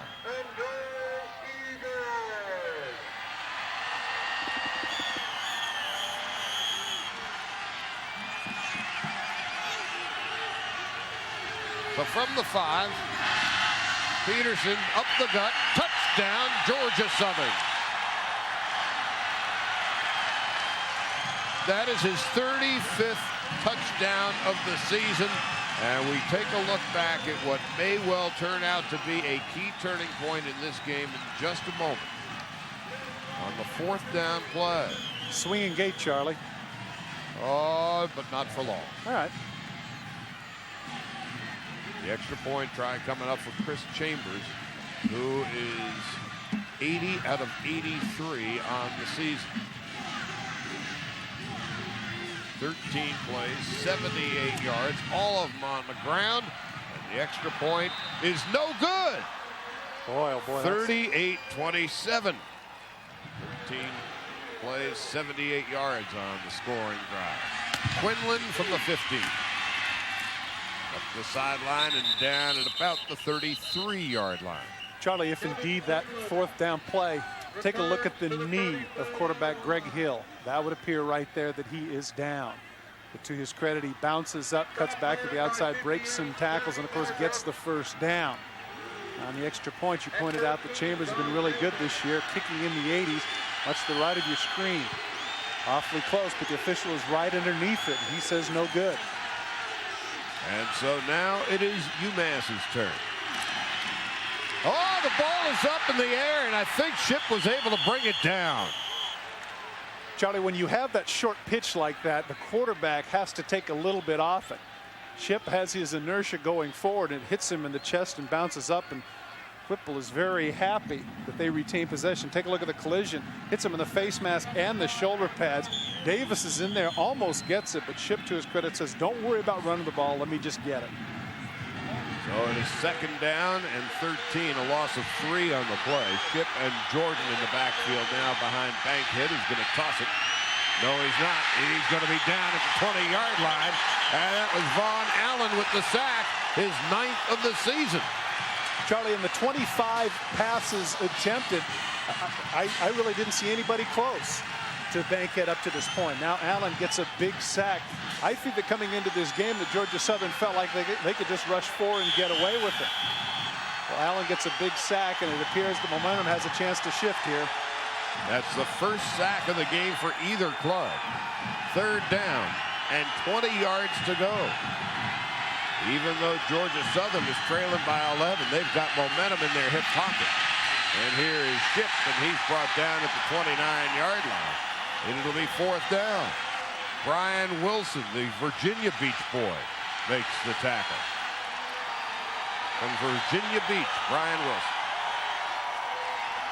And as you mentioned, it's going to be incumbent upon the defense of Georgia Southern to get their team back in the game. Standing deep is Corey Joyner. Line drive punt, and that's going to take a bounce. Oh, boy. That's going to take a bounce all the way down to about the 1-yard line. Hill's going to take it himself. Oh, he's got some room now. Hill across the 15 and down at about the 19-yard line by the strong safety Brian Smith. Charlie, you mentioned a 69-yard punt, but with an asterisk. You see, Corey Joyner has to point out to get his cover guy on the outside receiver. As a result, he can't get back in time to make the catch, and the result, of course, is a bounced football. And once again, there's that man Healy making yet another play in special teams for the Minutemen. As you take a look at Corey Joyner, who has done an outstanding job as a receiver today. And now here's Hill again. Hill to the 25-yard line. Coley Ayi with the tackle, the linebacker.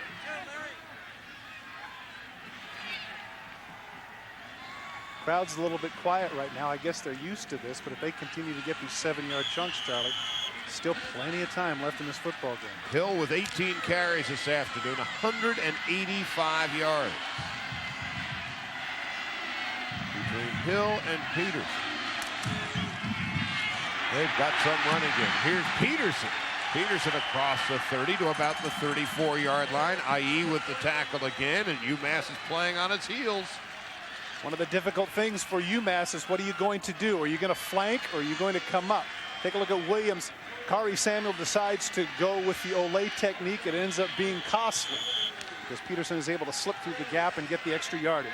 1st and 10, just shy of their own 35-yard line. Trailing by 11, plenty of time to go. And here's Hill again, and Hill to the 39-yard line. Greg Hill has a ritual before each game on the team bus over to the ballpark. He always has with him a Snickers and a Coca-Cola. Get that little sugar rush. When he was a kid, he was a chocolate freak, and his mother said, no, you got to cut down on it. So as a concession to Mom, it's now only a Snickers and a Coke the day of the game. Well, he must, I was going to say, he must have a Bonneville Salt Flats metabolism. He can only be 163. That's something. There he gets to the 45-yard line and very close to the first down. I mean, to eat that many sweets and still be as thin as he is. And to run the way he does. 5'11", 163-pound junior out of Sarasota, Florida. And as a starter, he has led the Eagles to a 19-1 record. You see the play selection there, obviously sided to the rush, but when you're as effective with the run as Georgia Southern has been at 14-0, can't have a lot of arguments. But that's basically the ratio of run to pass that he's had all year. Sure. About 800 and something, 815 running plays, 160 passing plays coming into today's game. Now here's Hill looking to throw. Going over the middle. Wide open is Corey Joyner. And Joyner is brought down at the 33-yard line of the Minutemen by Lance Overby. And another first down, and you get a sense that the Eagles are beginning to fly. Interesting that Greg Hill has 4 completions. How many catches do you think Joyner's got? He's got them all. Yeah, he certainly does. Take a look, the play action, of course, you see people turning and not knowing quite where to be. Caught in the zone, Joyner finds the dead spot. Big yardage for the Eagles. Got some good news for you. You're going to be our primary receiver. Bad news is it's an option offense. 1st and 10, Peterson right up the gut. He gets about 9 more yards. So Adrian Peterson, who struggled so mightily in the first half, now beginning to get his feet well within him, and he has done the job. He's rushed for at least 100 yards in every game this year. Adrian Peterson, in fact, has rushed for at least 200 yards in 6 games. Charlie, we talked about the fact that the onus had fell on the Georgia Southern defense to make a play. If this drive continues the way it appears that it's going to, that is going to shift to the UMass offense. Right up the middle, there's Peterson. He's got himself another first down. This is the 15th consecutive game this season in which Adrian Peterson has rushed for upwards of 100 yards. Got 140-something now. And there's a UMass Minuteman who is down and injured. And it appears to be Paul Bolden, 99. Let's give Adrian Peterson a lot of credit here, Charlie. It could have been easy for him after those 2 fumbles to feel sorry for himself. We saw that picture of him on the bench as if he was some sort of leper with nobody around him. Now suddenly here late in the second quarter and here in the second half, he has asserted himself as the dominant runner. Everybody knows that he is. It's been a tough day for the Bolden family. Paul, the defensive tackle, is now being helped off the field. And Cliff, the left tackle, is playing with a bruised shoulder. And there's his brother, Cliff Bolden. He's the junior. Paul, the defensive tackle, is a sophomore. And it sure looks like he is done for the day.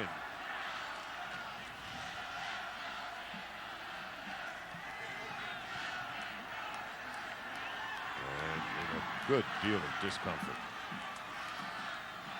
But one thing that this does do, Charlie, and I'm not saying that this is certainly not what UMass wanted, but it does break up the rhythm a little bit of Georgia Southern. Yeah. I was looking on the sidelines. I saw Paul Johnson waving his arm in a circle, like keep it going, keep it going, keep it going, because we're in our rhythm. And so it is now 1st and 10. With the ball at the 19-yard line and a touchdown. Can get Georgia Southern back to within 4. Hill keeps it and gains maybe a couple. Kari Samuel, the senior captain linebacker, makes the tackle. Charlie, that's an All-America play. Throughout the game, we have seen Hill make so many people miss and make so many people look foolish. Number 26 in the defense, the All-American Samuel, with over 140 tackles on the season, goes to the flank, is sitting there waiting for Hill and drops him in his tracks. This is the one person Mark Whipple said definitely would play on Sunday. On 2nd down.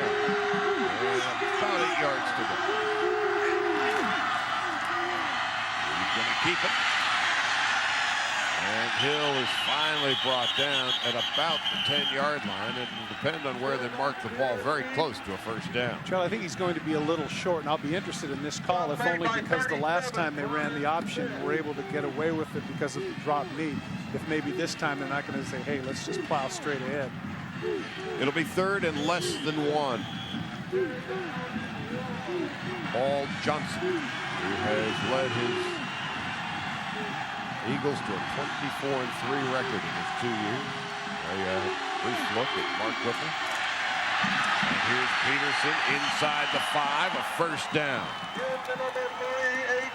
I got to tell you, Charlie, I'm impressed with that young man's strength. He was stood up in the hole by Dawson, but instead he keeps his legs moving and goes forward. Take a look. Clean shot at him, and what happens? Keeps the legs moving, slides off, gets the extra yardage. 5'10", 207, almost a perfect physique for a running back. It is 1st and goal. Peterson down to about the 3. A couple years ago, I remember someone saying when they were commenting about Walter Payton, when they saw him in shorts, took a look at his physique, and he said that God decided to make himself a halfback. You know, when I look at number 3 there, I say to myself, that I mentioned it earlier in the telecast, that young man, it's a redshirt freshman, Charlie, who has rushed now for well over 2,500 yards on the season. He's an interesting story. He's got a very significant speech impediment. He stutters badly, but he lets his feet do the talking. And he is down inside the 3 to the 2-yard line. Mentioned his brother, Mike Peterson, is the outside linebacker for the Florida Gators. And when they were talking about having Adrian come here to Georgia Southern, Tracy Ham, remember him? Sure, had a terrific career in the CFL. Sure did. Did a lot of talking to their head coach here, Paul Johnson, about bringing Adrian Peterson in, and it's Tracy Ham who is the conduit. Got the job done, and boy, are they ever happy to have Adrian Peterson in now the full house backfield.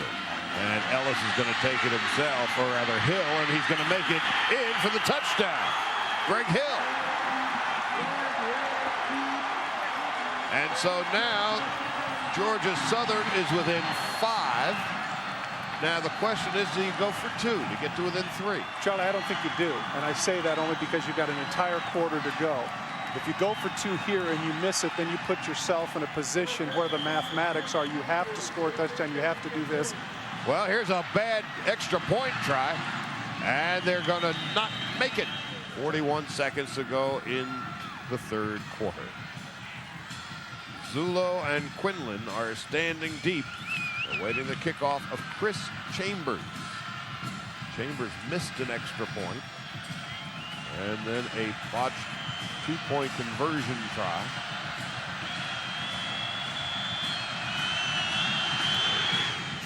High, short kick, and that's Kevin Quinlan at the 10. Trying to find his way, some wiggle room up the sideline. He's brought out of bounds at about the 27-yard line. Todd? Well, with the swinging gate, they actually do end up going for 2, but instead take a look at the lateral. The ball is dropped, and of course the Minutemen are right on top of it. But again, one of the things that's interesting here, Charlie, with regards to this 3rd quarter, Massachusetts has had exactly 3 offensive plays this entire quarter. And so it's 1st and 10 for UMass. Trying to get some momentum back on their side of the field. And Marcel Shipp does so. Across the 40 to the 45-yard line. A pickup of 16 yards on the play. He just ran right over the top of Arky Thompson, the safety, who probably has tire treads on the front of his chest. Quarterback Greg Hill, who has put up some impressive numbers today. But Charlie, I can't imagine he has cramps on a day like this. It's not warm enough. Maybe, as you pointed out, maybe he had more than one Snickers. What do you think? 23 carries, 206 yards. He sure is fun to watch. We have come to the end of the 3rd quarter. Already 71 points. Trailing 38-21 at the half. Georgia Southern came up with 181 yards of offense in the 3rd quarter, controlling the ball 12 minutes and 13 seconds, scoring a dozen unanswered points, and now they're back to within 5, and Marcel Shipp on the first play of the 4th quarter is all the way down to the 32-yard line of Georgia Southern. Kawaki Thomas with the tackle, a pickup of 22 more yards. We had talked about his ability to cut back against the grain. Georgia Southern just flows to the spot that they anticipate.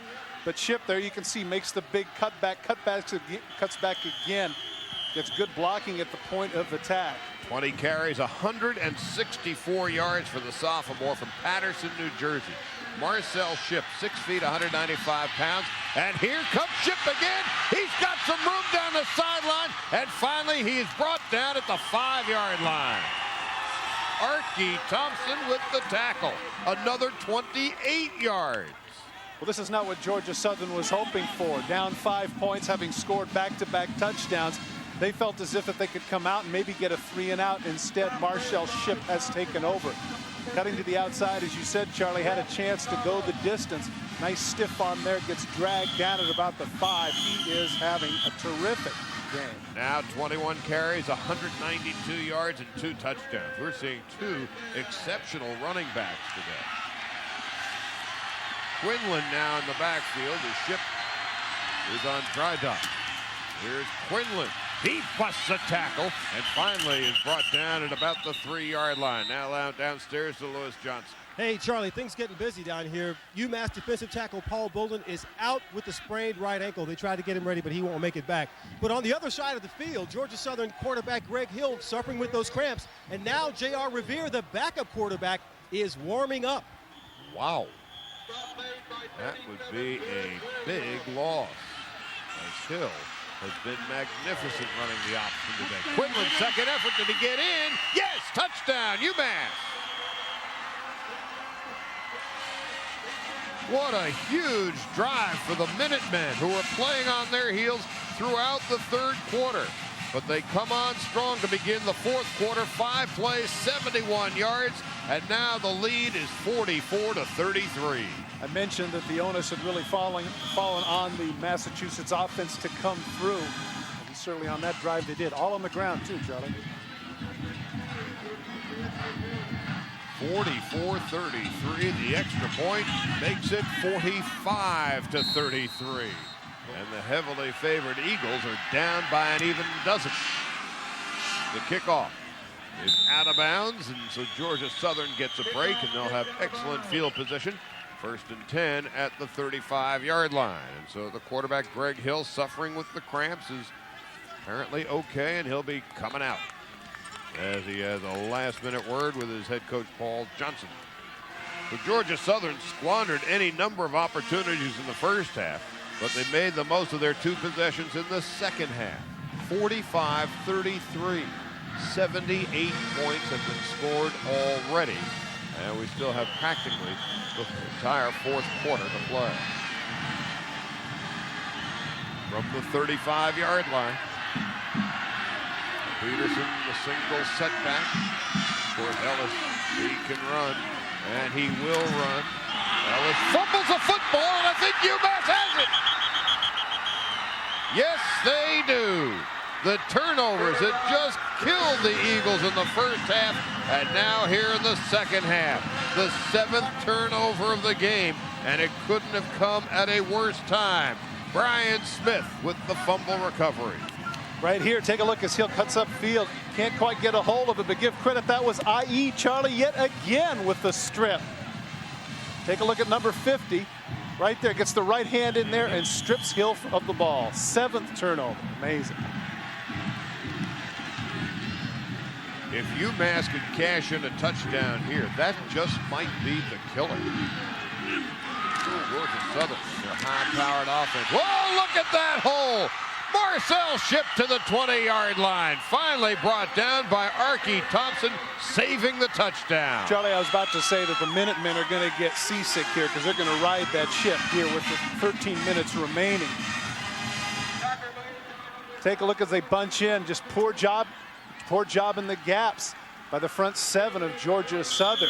Touchdown saving tackle, but Shipp is having a field day. 22 carries, 214 yards. Holston and Shipp in the eye, and here is Shipp again. This time to the 15-yard line. Georgia Southern, which came into the game with a record of 14-0. Their average margin of victory in the postseason was 24 points per game. Has never found themselves in this predicament, trailing by a dozen points in the 4th quarter all year. It's as if a fighter is stuck in the corner not knowing what hit him. 2nd down. And 6. Just a couple. Well, I think they know what hit him, and it's number 5. I mean, hit him square in the face. And that's Shipp. Coach Mark Whipple pointed out to us in our discussion yesterday that while Georgia Southern had been dominant, scoring the points, as you documented earlier, Charlie, he didn't think that Georgia Southern's defense was that exemplary, and certainly at this point in the 4th quarter, you'd have to concur with it. I asked him yesterday at the end of our session, about an hour in his hotel suite. Do you expect this game to be 40-35, something like that? He said, oh, I hope not. I hope we don't give up that many points to pass incomplete. And a flag on the play. The intended receiver carried Taylor, and it will be interference. And Kawaki Thomas knew it. Kind of a skinny post route, a little bit of a slant by Taylor, getting into the back of the end zone. Paul Johnson seeing his perfect season in peril.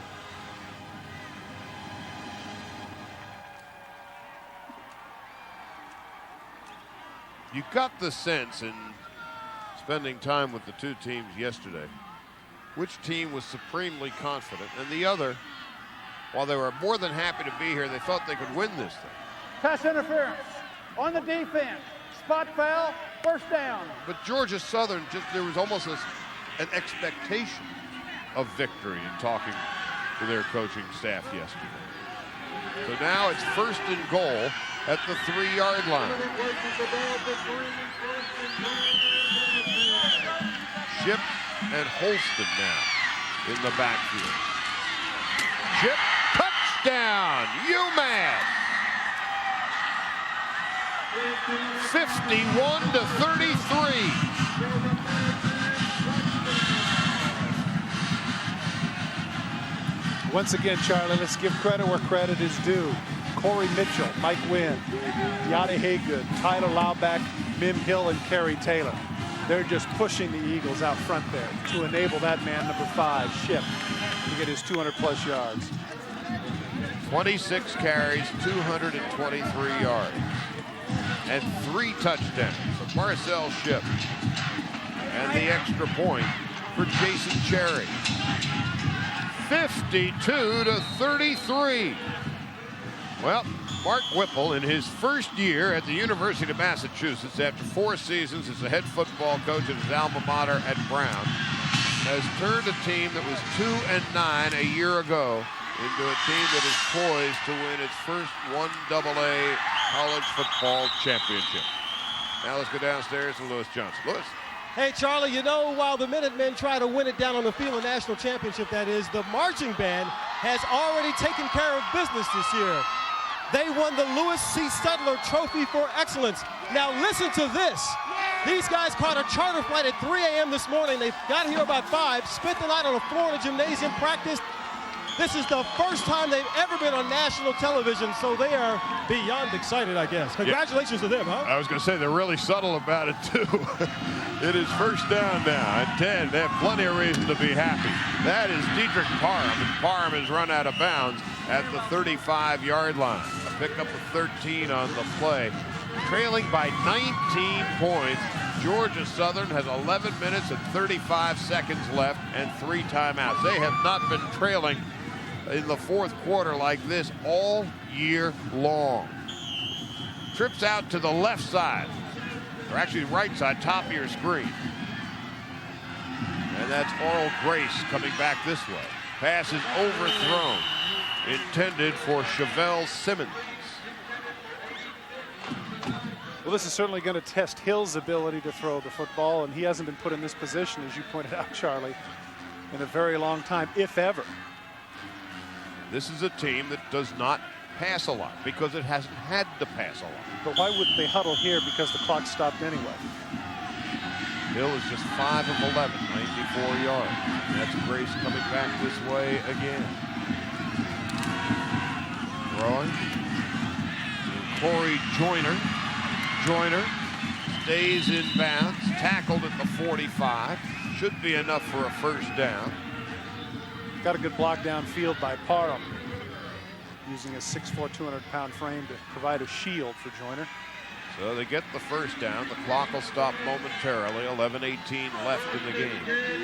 31 of UMass's 52 points have come off 7 Georgia Southern turnovers. 7 of them. It's cost them 31 points. On first down, Hill's going to keep it and pitch it to Oral Grace. Audrell Grace gets out of bounds with 11:04 left.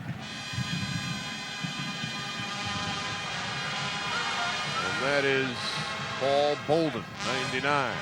He sprained an ankle in the third quarter. He is done for the day.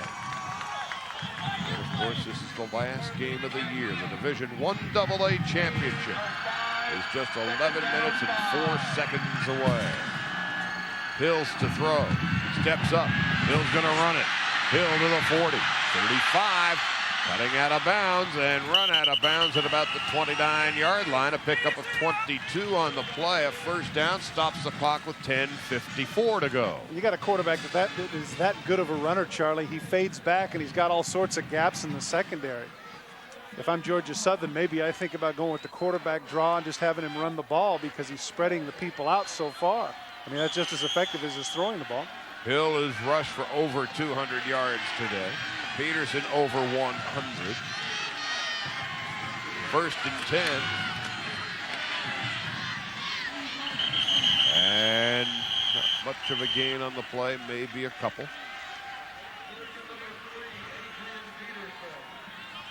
So Peterson is stopped.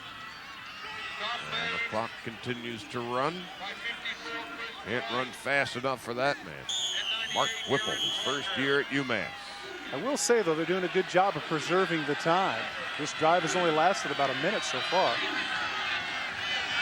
On second down, here's the toss to Corey Joyner, and he steps out of bounds at about the 22-yard line. Now, on 2 different occasions where they've had running plays, Charlie, they've been fortunate enough to get out of bounds. So score a touchdown here and an onside kick, and who knows? Georgia Southern has scored 40 or more points 10 times this season. In 3 postseason games, they've averaged 48 points per game, 519 yards of offense. And UMass is going to take a breather. We got a ways to go yet, Bob. 10 minutes, 17 seconds to go in the fourth quarter. UMass with his 52 points. Already a Division I AA championship game record. Probably got 1 or 2 more possessions left in them. Right up the middle, Peterson. Inside the 15-yard line, he'll be spotted at about the 13, and that'll be another first down. Well, the timeout for UMass really benefited Georgia Southern, Charlie. I'm surprised that they did that, because because now they gave him a chance to call a couple of plays, and with the clock stopped in the first down, that gives Georgia Southern an advantage. But the clock now runs, just a shade over 10 minutes left in the game. That's Grace coming near side, Hill looking far side, throwing to Joyner, and Joyner is run out of bounds at about the 11-yard line, but Gerard White the corner. Clock stops, 9:56.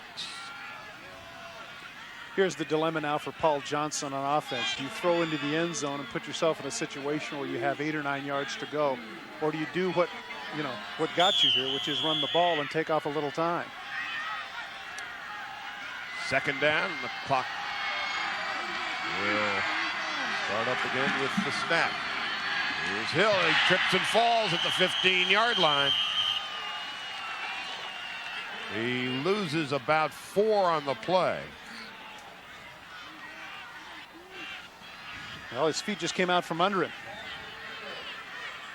There he is right there. The right foot comes out from under him down at 15. Of course, everyone's aware at college you don't have to be touched. For those of you just joining us, we had a steady downpour here in Chattanooga up until about an hour before game time. Here's Hill in trouble, and down he goes at the 22-yard line. That's the first sack of the day for UMass. If ever there's a guy, Charlie, that I've watched in college football that would seem to be unsackable, this would be the guy. Now here's what's interesting. They're going to go for the field goal under the idea that they can go for 2 on their touchdowns. That's the only thing I can think of, right? 16 plus 3? Yeah. They trail by 19. And here's a field goal try of 38 yards for Chambers. His longest is 45, so it's makeable for him. It's on its way, and it is good. And so Georgia Southern trailing by 16 points. Now the question is, are they going to onside kick it? Well, the ball is set up to kick an onside. I can't believe it. Now UMass calls timeout. How could you not think that they're going to kick an onside with only 8.5 minutes remaining and down by 16 points? UMass had their normal kickoff return on the field, only 5 guys up front. And so now let's see if there will be the onside kick. And now they've got their hands team out. Got 9 people within 10 yards, yeah. And Zullo is, the deep back, is only standing at the 15-yard line. So UMass is certainly expecting an onside kick. Again, there's 8 minutes and 39 seconds, and here is the onside kick. The ball is loose. It goes out of bounds. And so UMass will get the ball, 1st and 10. That's interesting. He did everything he needed to do. He got the kick. But Georgia Southern's left side wasn't quite quick enough to get downfield. This is what you need to do, is get it past that first line. They do right there. Taylor doesn't even touch it, can't even come up with it, but nobody is there. Thompson's the closest guy, and he couldn't get it. And so UMass will have the ball in excellent field position. 1st and 10 at their own 47-yard line. Georgia Southern has all 3 timeouts left. UMass has but 1. 959 yards of total offense in this game. And 88 points. And we ain't done. Here's Ship to the 50. Picks up 3 on the play. Eric Davis makes the tackle, along with Cortez Robinson. Charlie, at this point, one of the things that Georgia Southern just has to do is, hey, you know what? Put 9 in the box, single cover the people on the outside because you have no choice. I mean, Ship continues to pile up the numbers, and at this rate, what's going to happen is that they're just going to run the clock out. They've got to get those 9 people in the box. Consequently, if I'm UMass, I put in 3 wide receivers and make them cover everybody, spread the field out a little bit, and give Ship a few more running lanes. Georgia Southern, of course, has not had the play come from behind football really all year. There's been never a sense of desperation about their season. Here's Ship. And Ship, on second effort, is brought down at the 46 of Georgia Southern. 28 carries, 230 yards from Marcel Ship, and he is but a sophomore from Patterson, New Jersey. And when you're a young kid like that, Charlie, you're having those kind of numbers, do you think about the possibility of saying, I'm only a sophomore. Can I take it to the next level? Or do you stay put? I think, you know, at the University of Massachusetts, he's got to stay put. You know, if he's at, you know, a top 10, top 15 Division I university, that might be one. Okay. But he is certainly competing at a high level here today. Third down, no gain on the play. Vaughn Allen and Brian Wilson team up to make the tackle. Been a dog day afternoon for Georgia Southern. And look at this, UMass is going for it on 4th down and 2. This is amazing. Can he pooch punt? No, Jimmy Moore in motion. Well, they're going to call a timeout. They were hoping that Georgia Southern might bite, and when they didn't, now we're going to see the punt by Andrew McClay. Something I meant to mention earlier, Charlie, Kari Samuel, their All-American linebacker, interceptions, tackles. Check it out. He's their long snapper. Talk about some skills. They think he's going to be able to play on Sunday. Here's McClay's punt. It's a nice one. That's Joyner. He's going to run it from the 10 and down at the 12-yard line. What a play by Paul Tupa, a reserve wide receiver with a key tackle. And now, trailing by 16 points, Georgia Southern pinned back at their own 13-yard line, and they've got only 2 timeouts left. The sprinters for Massachusetts have been outstanding today, Charlie. They have gotten downfield, and clearly Massachusetts has won the battle of field position. So it's 1st and 10. And again, this is a team that has been running the ball 4 out of every 5 plays on the average this year. And now they're going to have to go through the air to preserve the clock. Here's Hill throwing, sideline, caught, out of bounds at the 25-yard line. Audrell Grace with the reception, but he was out of bounds. 2nd down. Couldn't quite get the feet down. And that's the face that I've seen all day long. It's one of those that you feel as if it just wasn't meant to be. 7 turnovers. Never in his wildest dreams can I imagine that Paul Johnson thought that was going to happen. You know, we sit down with the coaches of both clubs the day before the ball game. And you sit and chat for 45 minutes to an hour. And here is Hill tossing Peterson.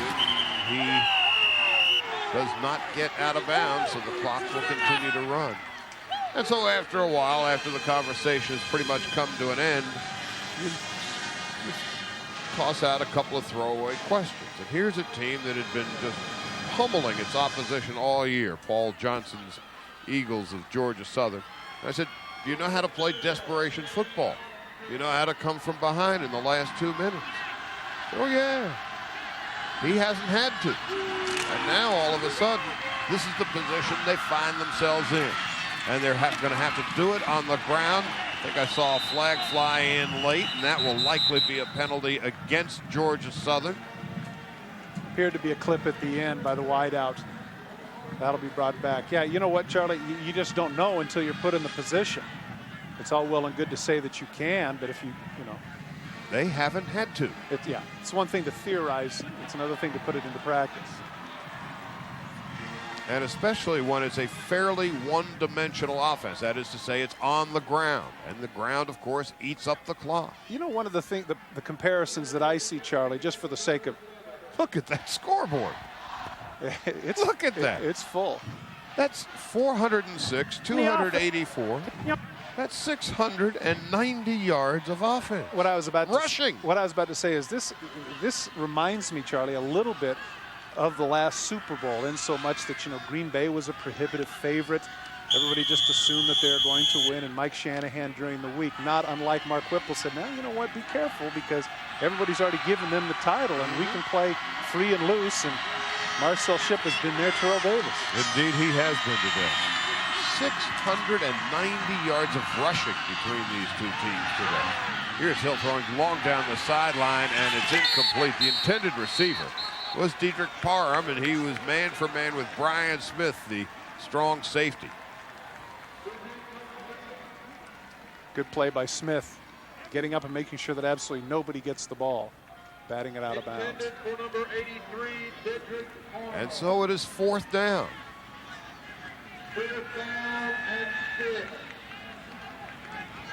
So Georgia Southern, perhaps down to their last play. And again, the only way that they've been able to generate any serious yardage today, 284 on the ground. And here is Hill, and he's going to run it. Now, I don't know he got it. I don't know that he got it. He may have been run out of bounds just shy of the first down marker. It's the same name that we've been calling all game long, Charlie, in terms of big plays. Coley IE bumps him out of bounds just in front of the first down marker. Yes, he did. What a play and what a day for Coley IE. And so now UMass will take over, 1st and 10 at the Georgia Southern 22-yard line with 5 minutes and 25 seconds to go. Paul Johnson. Inevitably, when you see Hill, you know that once he breaks containment, he's just not going to get caught. But instead, take a look at the burst of speed by IE as he bumps him out just short of the marker. Just a tremendous effort by this young man. Scored a touchdown, recovered a couple of fumbles, stripped for another fumble. Just a great, great game by number 50. And so now it looks like the UMass Minutemen, the Cinderellas, have come to this Division I AA championship ball. 10 tackles, 3 fumble recoveries, and the tackle that ran Hill out of bounds, preventing a first down and giving UMass the ball deep in Georgia Southern territory. And here is Ship, and he is down to the 12-yard line. As you take a look at the running back, Adrian Peterson. Meanwhile, his counterpart continues to get it done down to the 8-yard line. Let's go downstairs now to Lewis Johnson. Hey, Charlie, you know this week Mark Whipple said he didn't have anything fancy to say about trying to win a championship tonight, but he told his players just to follow the pattern. The pattern he's talking about is of losses and wins. You know, they lost their first game to Delaware, then they won 4 games straight. They lost a game to Connecticut, won 4 more games. They lost to Connecticut again, and if they win tonight, this will be the 4th win in a row, and Coach told them before the game, you go out here and win this game tonight, following the pattern, you'll be national champions. Looks like it's about to happen. Yeah, he told us that line of thinking yesterday. You know, won 4, lose 1, won another 4, lost another. Won another 4, lost another, and now this will be the 4th one. And I kiddingly said to him, that's the stuff Rockney's made of, you know. But, you know, mathematically, he's on to something here, and the UMass Minutemen, who were 2 up and 9 down last year, they brought the coach in from Brown, Mark Whipple. And in his first year, he has turned the program not only around, but on the verge of its first ever Division I AA national championship. 500 fans came down from Amherst. Over 10,000 came up from Statesboro, Georgia to look at the Eagles. Here's Ship, and this time he's going to be tackled for a loss back at the 11-yard line. And so this rags to riches Cinderella story from Amherst, Massachusetts, in an athletic program that frankly is mostly thought of in basketball terms, where Julius Erving first came to prominence, and then John Calipari and Marcus Camby and those Minutemen teams. And now, how interesting is it that they've got a basketball coach named Bruiser, and Mr. Whipple is the college football coach. One thing I thought interesting, too, when we talked with him is that he was avoiding as best he could, the hoopla surrounding it in the press because there were far too many people that were jumping on the bandwagon late in the season. And he said he didn't want any part of that. He said he wanted to focus on his team and the game, and certainly that has produced some tremendous results. He's a real blue-collar kind of guy, is Mark Whipple. Grew up outside New York in Tarrytown, but when he was 9 or 10 years old, his folks moved out to Arizona. But he played his college football at Brown. He became their head football coach at Brown, where he had 4 very solid seasons. And then he got the job here at UMass, and in his very first season, he is on the verge of leading the Minutemen to a 12-3 record, their best ever. and to their first ever Division I AA national championship. Classmate of one of your buddies, wasn't he? Chris Berman, and he went to school together at Brown. And they still remain friends. And Chip gets to the 10-yard line, and at this point, the clock is Mark Whipple's best friend.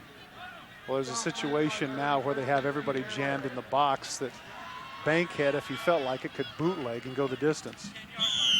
And there's Adrian Zullo reporting back into the game. Zullo at 5 feet 7 inches and 138 pounds, but he can fly. Last year, the national 100-meter champion in high school, and the freshman of the year this year in the Atlantic 10. Well, here's Ship again, and he is brought down inside the 10 to about the 7-yard line. It is 3rd down and goal, and so the clock continues to run. Now it's 4th down.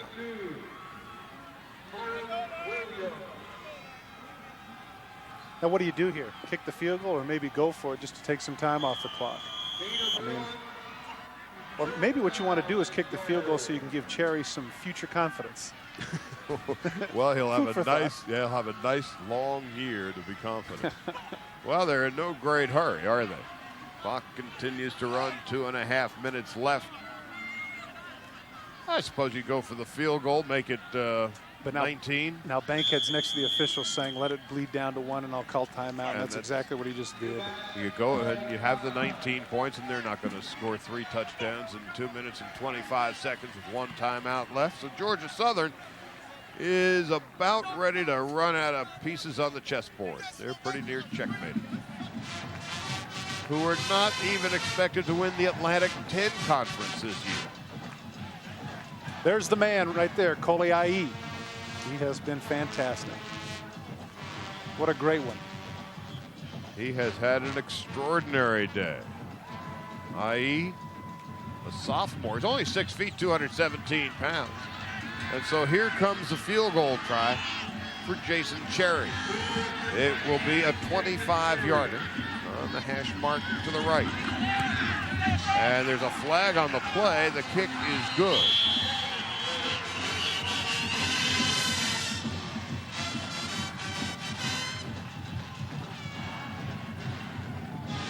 It's been a cloudy, cold, damp afternoon. I think it's probably offsides. It is, and I suspect that they'll take the points. Good call.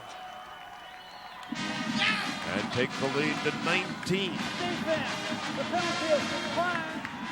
And we still have 2 minutes and 21 seconds to go here, and a little squibber.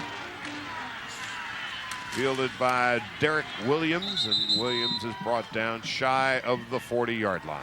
Keep talking about number 50, Koliai, and all the things that he has done today. Well, he's done quite a few things. Quite a few big plays. He's the one that makes the scoop here and goes in for the touchdown. Later, he tips a pitch in great anticipation and recovers the fumble himself.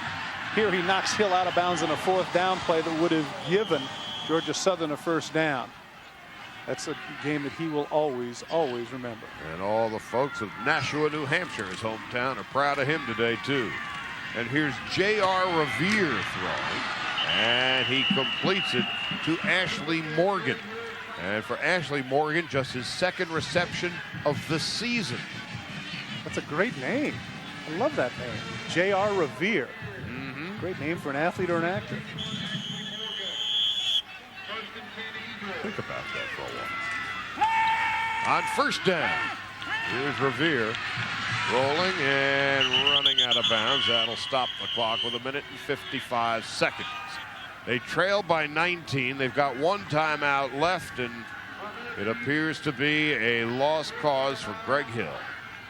But what an afternoon he had. 237 yards as the linchpin of this option veer offense of Georgia Southern. But not unlike Peterson, Charlie, who also put together some big numbers. A couple of fumbles, very costly. Wish he could have them back, no doubt. 7 turnovers today for Georgia Southern, and that just killed him. Here's Revere throwing a nice ball down the sideline, but overthrowing his intended receiver, Corey Joyner, to win its 15th and final game to complete a perfect season. But it just hasn't worked out that way. As a UMass Minuteman, as Ashley Morgan is unable to hold on to the ball that was thrown behind him. The UMass Minutemen, who last year were 2-9, brought in that man, Mark Whipple. And he has not only turned around a program, he has turned it into a championship team in his very first year. The last 4 years, head coach at his alma mater, Brown. And before that, he was the coach at Division II New Haven, where he had a very successful tenure. Now here's Revere to throw, and now running for dear life. Got himself a first down inside the 30-yard line. Clock will stop momentarily as they move the chains. You know, you mentioned Greg Hill. The easy answer to the question is you say to yourself, yeah, well, good. You know, he's a junior. He'll be back. He'll have another shot at it. But how hard is it to get to this point? See, that's the thing that you think about. It's so difficult to get to this point. Here's Revere's toss. Out of bounds.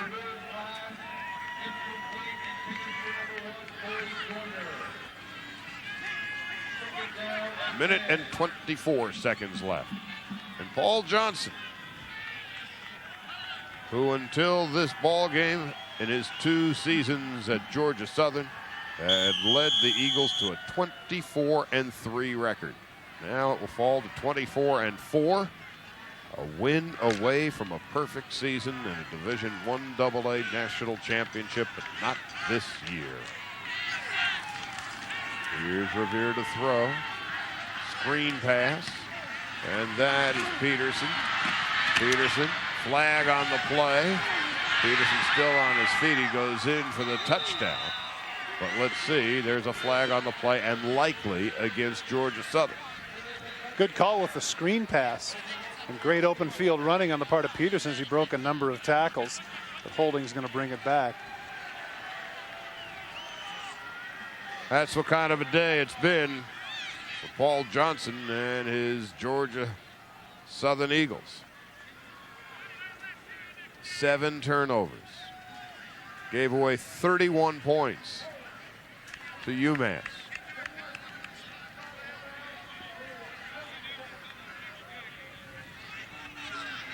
UMass in this postseason has had to win every single playoff game on the road. And Mark Whipple with that demeanor, he's yet to smile. He's got a feel right here with about 1:12 left and up 19 that they're the champs. And so on second down, Revere going to run it. He's got some room. Revere is going to score the touchdown. Well, he can run just like his counterpart Greg Hill. 29 yards, the touchdown, 55-42. So that is now 97 points between these two teams. And Don Brown, defensive coordinator for UMass, opted for a blitz and man coverage. And of course, once you're in the secondary and the corners have their back to the quarterback, if he breaks contain, that's it. And that's what happened there. Revere showing, as you pointed out, some great foot speed, not unlike the starter Hill. And so the extra point try, Chris Chambers. Although there appears to be some chicanery on the offensive line at the moment. I just think they didn't have somebody out there that needed to be. Well, he's there now. And the kick is good. And so 98 points have been put on the board today. Have you ever broadcast a game that had this many points? Let's see, 51, 45, 96. When the Jets and Dolphins played in 1986, right. That overtime game. Yep. Well, I did arena football 2 years ago, so I'm used to these big numbers, but not at this level. Well, that was a day when Ken O'Brien and Dan Marino went off. Oh, yeah. And the Jets tied the game on the final play of regulation. Little post pattern to Wesley Walker on final play. Then they got the extra point. And then the Jets won it on a bomb from O'Brien to Walker. Oh, man. That was, you know what? That was one of Al Davis's biggest mistakes. Wesley Walker was legally blind in his right eye. That's exactly right. Coming out of Cal Berkeley. And they told him, and he says, no, we can't draft him. And, of course, oops, he came back to haunt him. Well, this is the first game I think I've ever been involved with where there's been over 1,000 yards of total offense. 1,060. Now, if they recover the onside kick, we'd have a shot at 100 points. Yeah, we would, wouldn't we? Well, here comes the onside kick. And it's up in the air, and it's still in the air, and it's knocked out of bounds. And so UMass will hang on to the ball. So this afternoon, the University of Massachusetts has 465 yards of total offense. Georgia Southern has 595 yards. 595 yards of total offense, and they're losing. They're losing by a dozen. But 7 turnovers will kill you. I'm going to take a guess. I could be way off here. But for a team that has rushed for 400, has there ever been a team that's rushed for 448 yards and lost? There aren't many that have rushed for 286 and lost. And that is the situation in which Georgia Southern finds themselves in. It's been a long day for the Eagles. But what a day for the University of Massachusetts and 41-year-old Mark Whipple. There he gets it. Oh, boy. Feeling miserable can't feel any better than that, huh? Getting an ice bath on a day like this. And what a stunning turnaround, as you pointed out, Charlie, to go from 2-9 to a national championship. Absolutely amazing. And doing every one of these 4 playoff games on the road. It has been a remarkable turnaround for the University of Massachusetts. 2 up and 9 down a year ago, and now they are the Division 1 AA champions.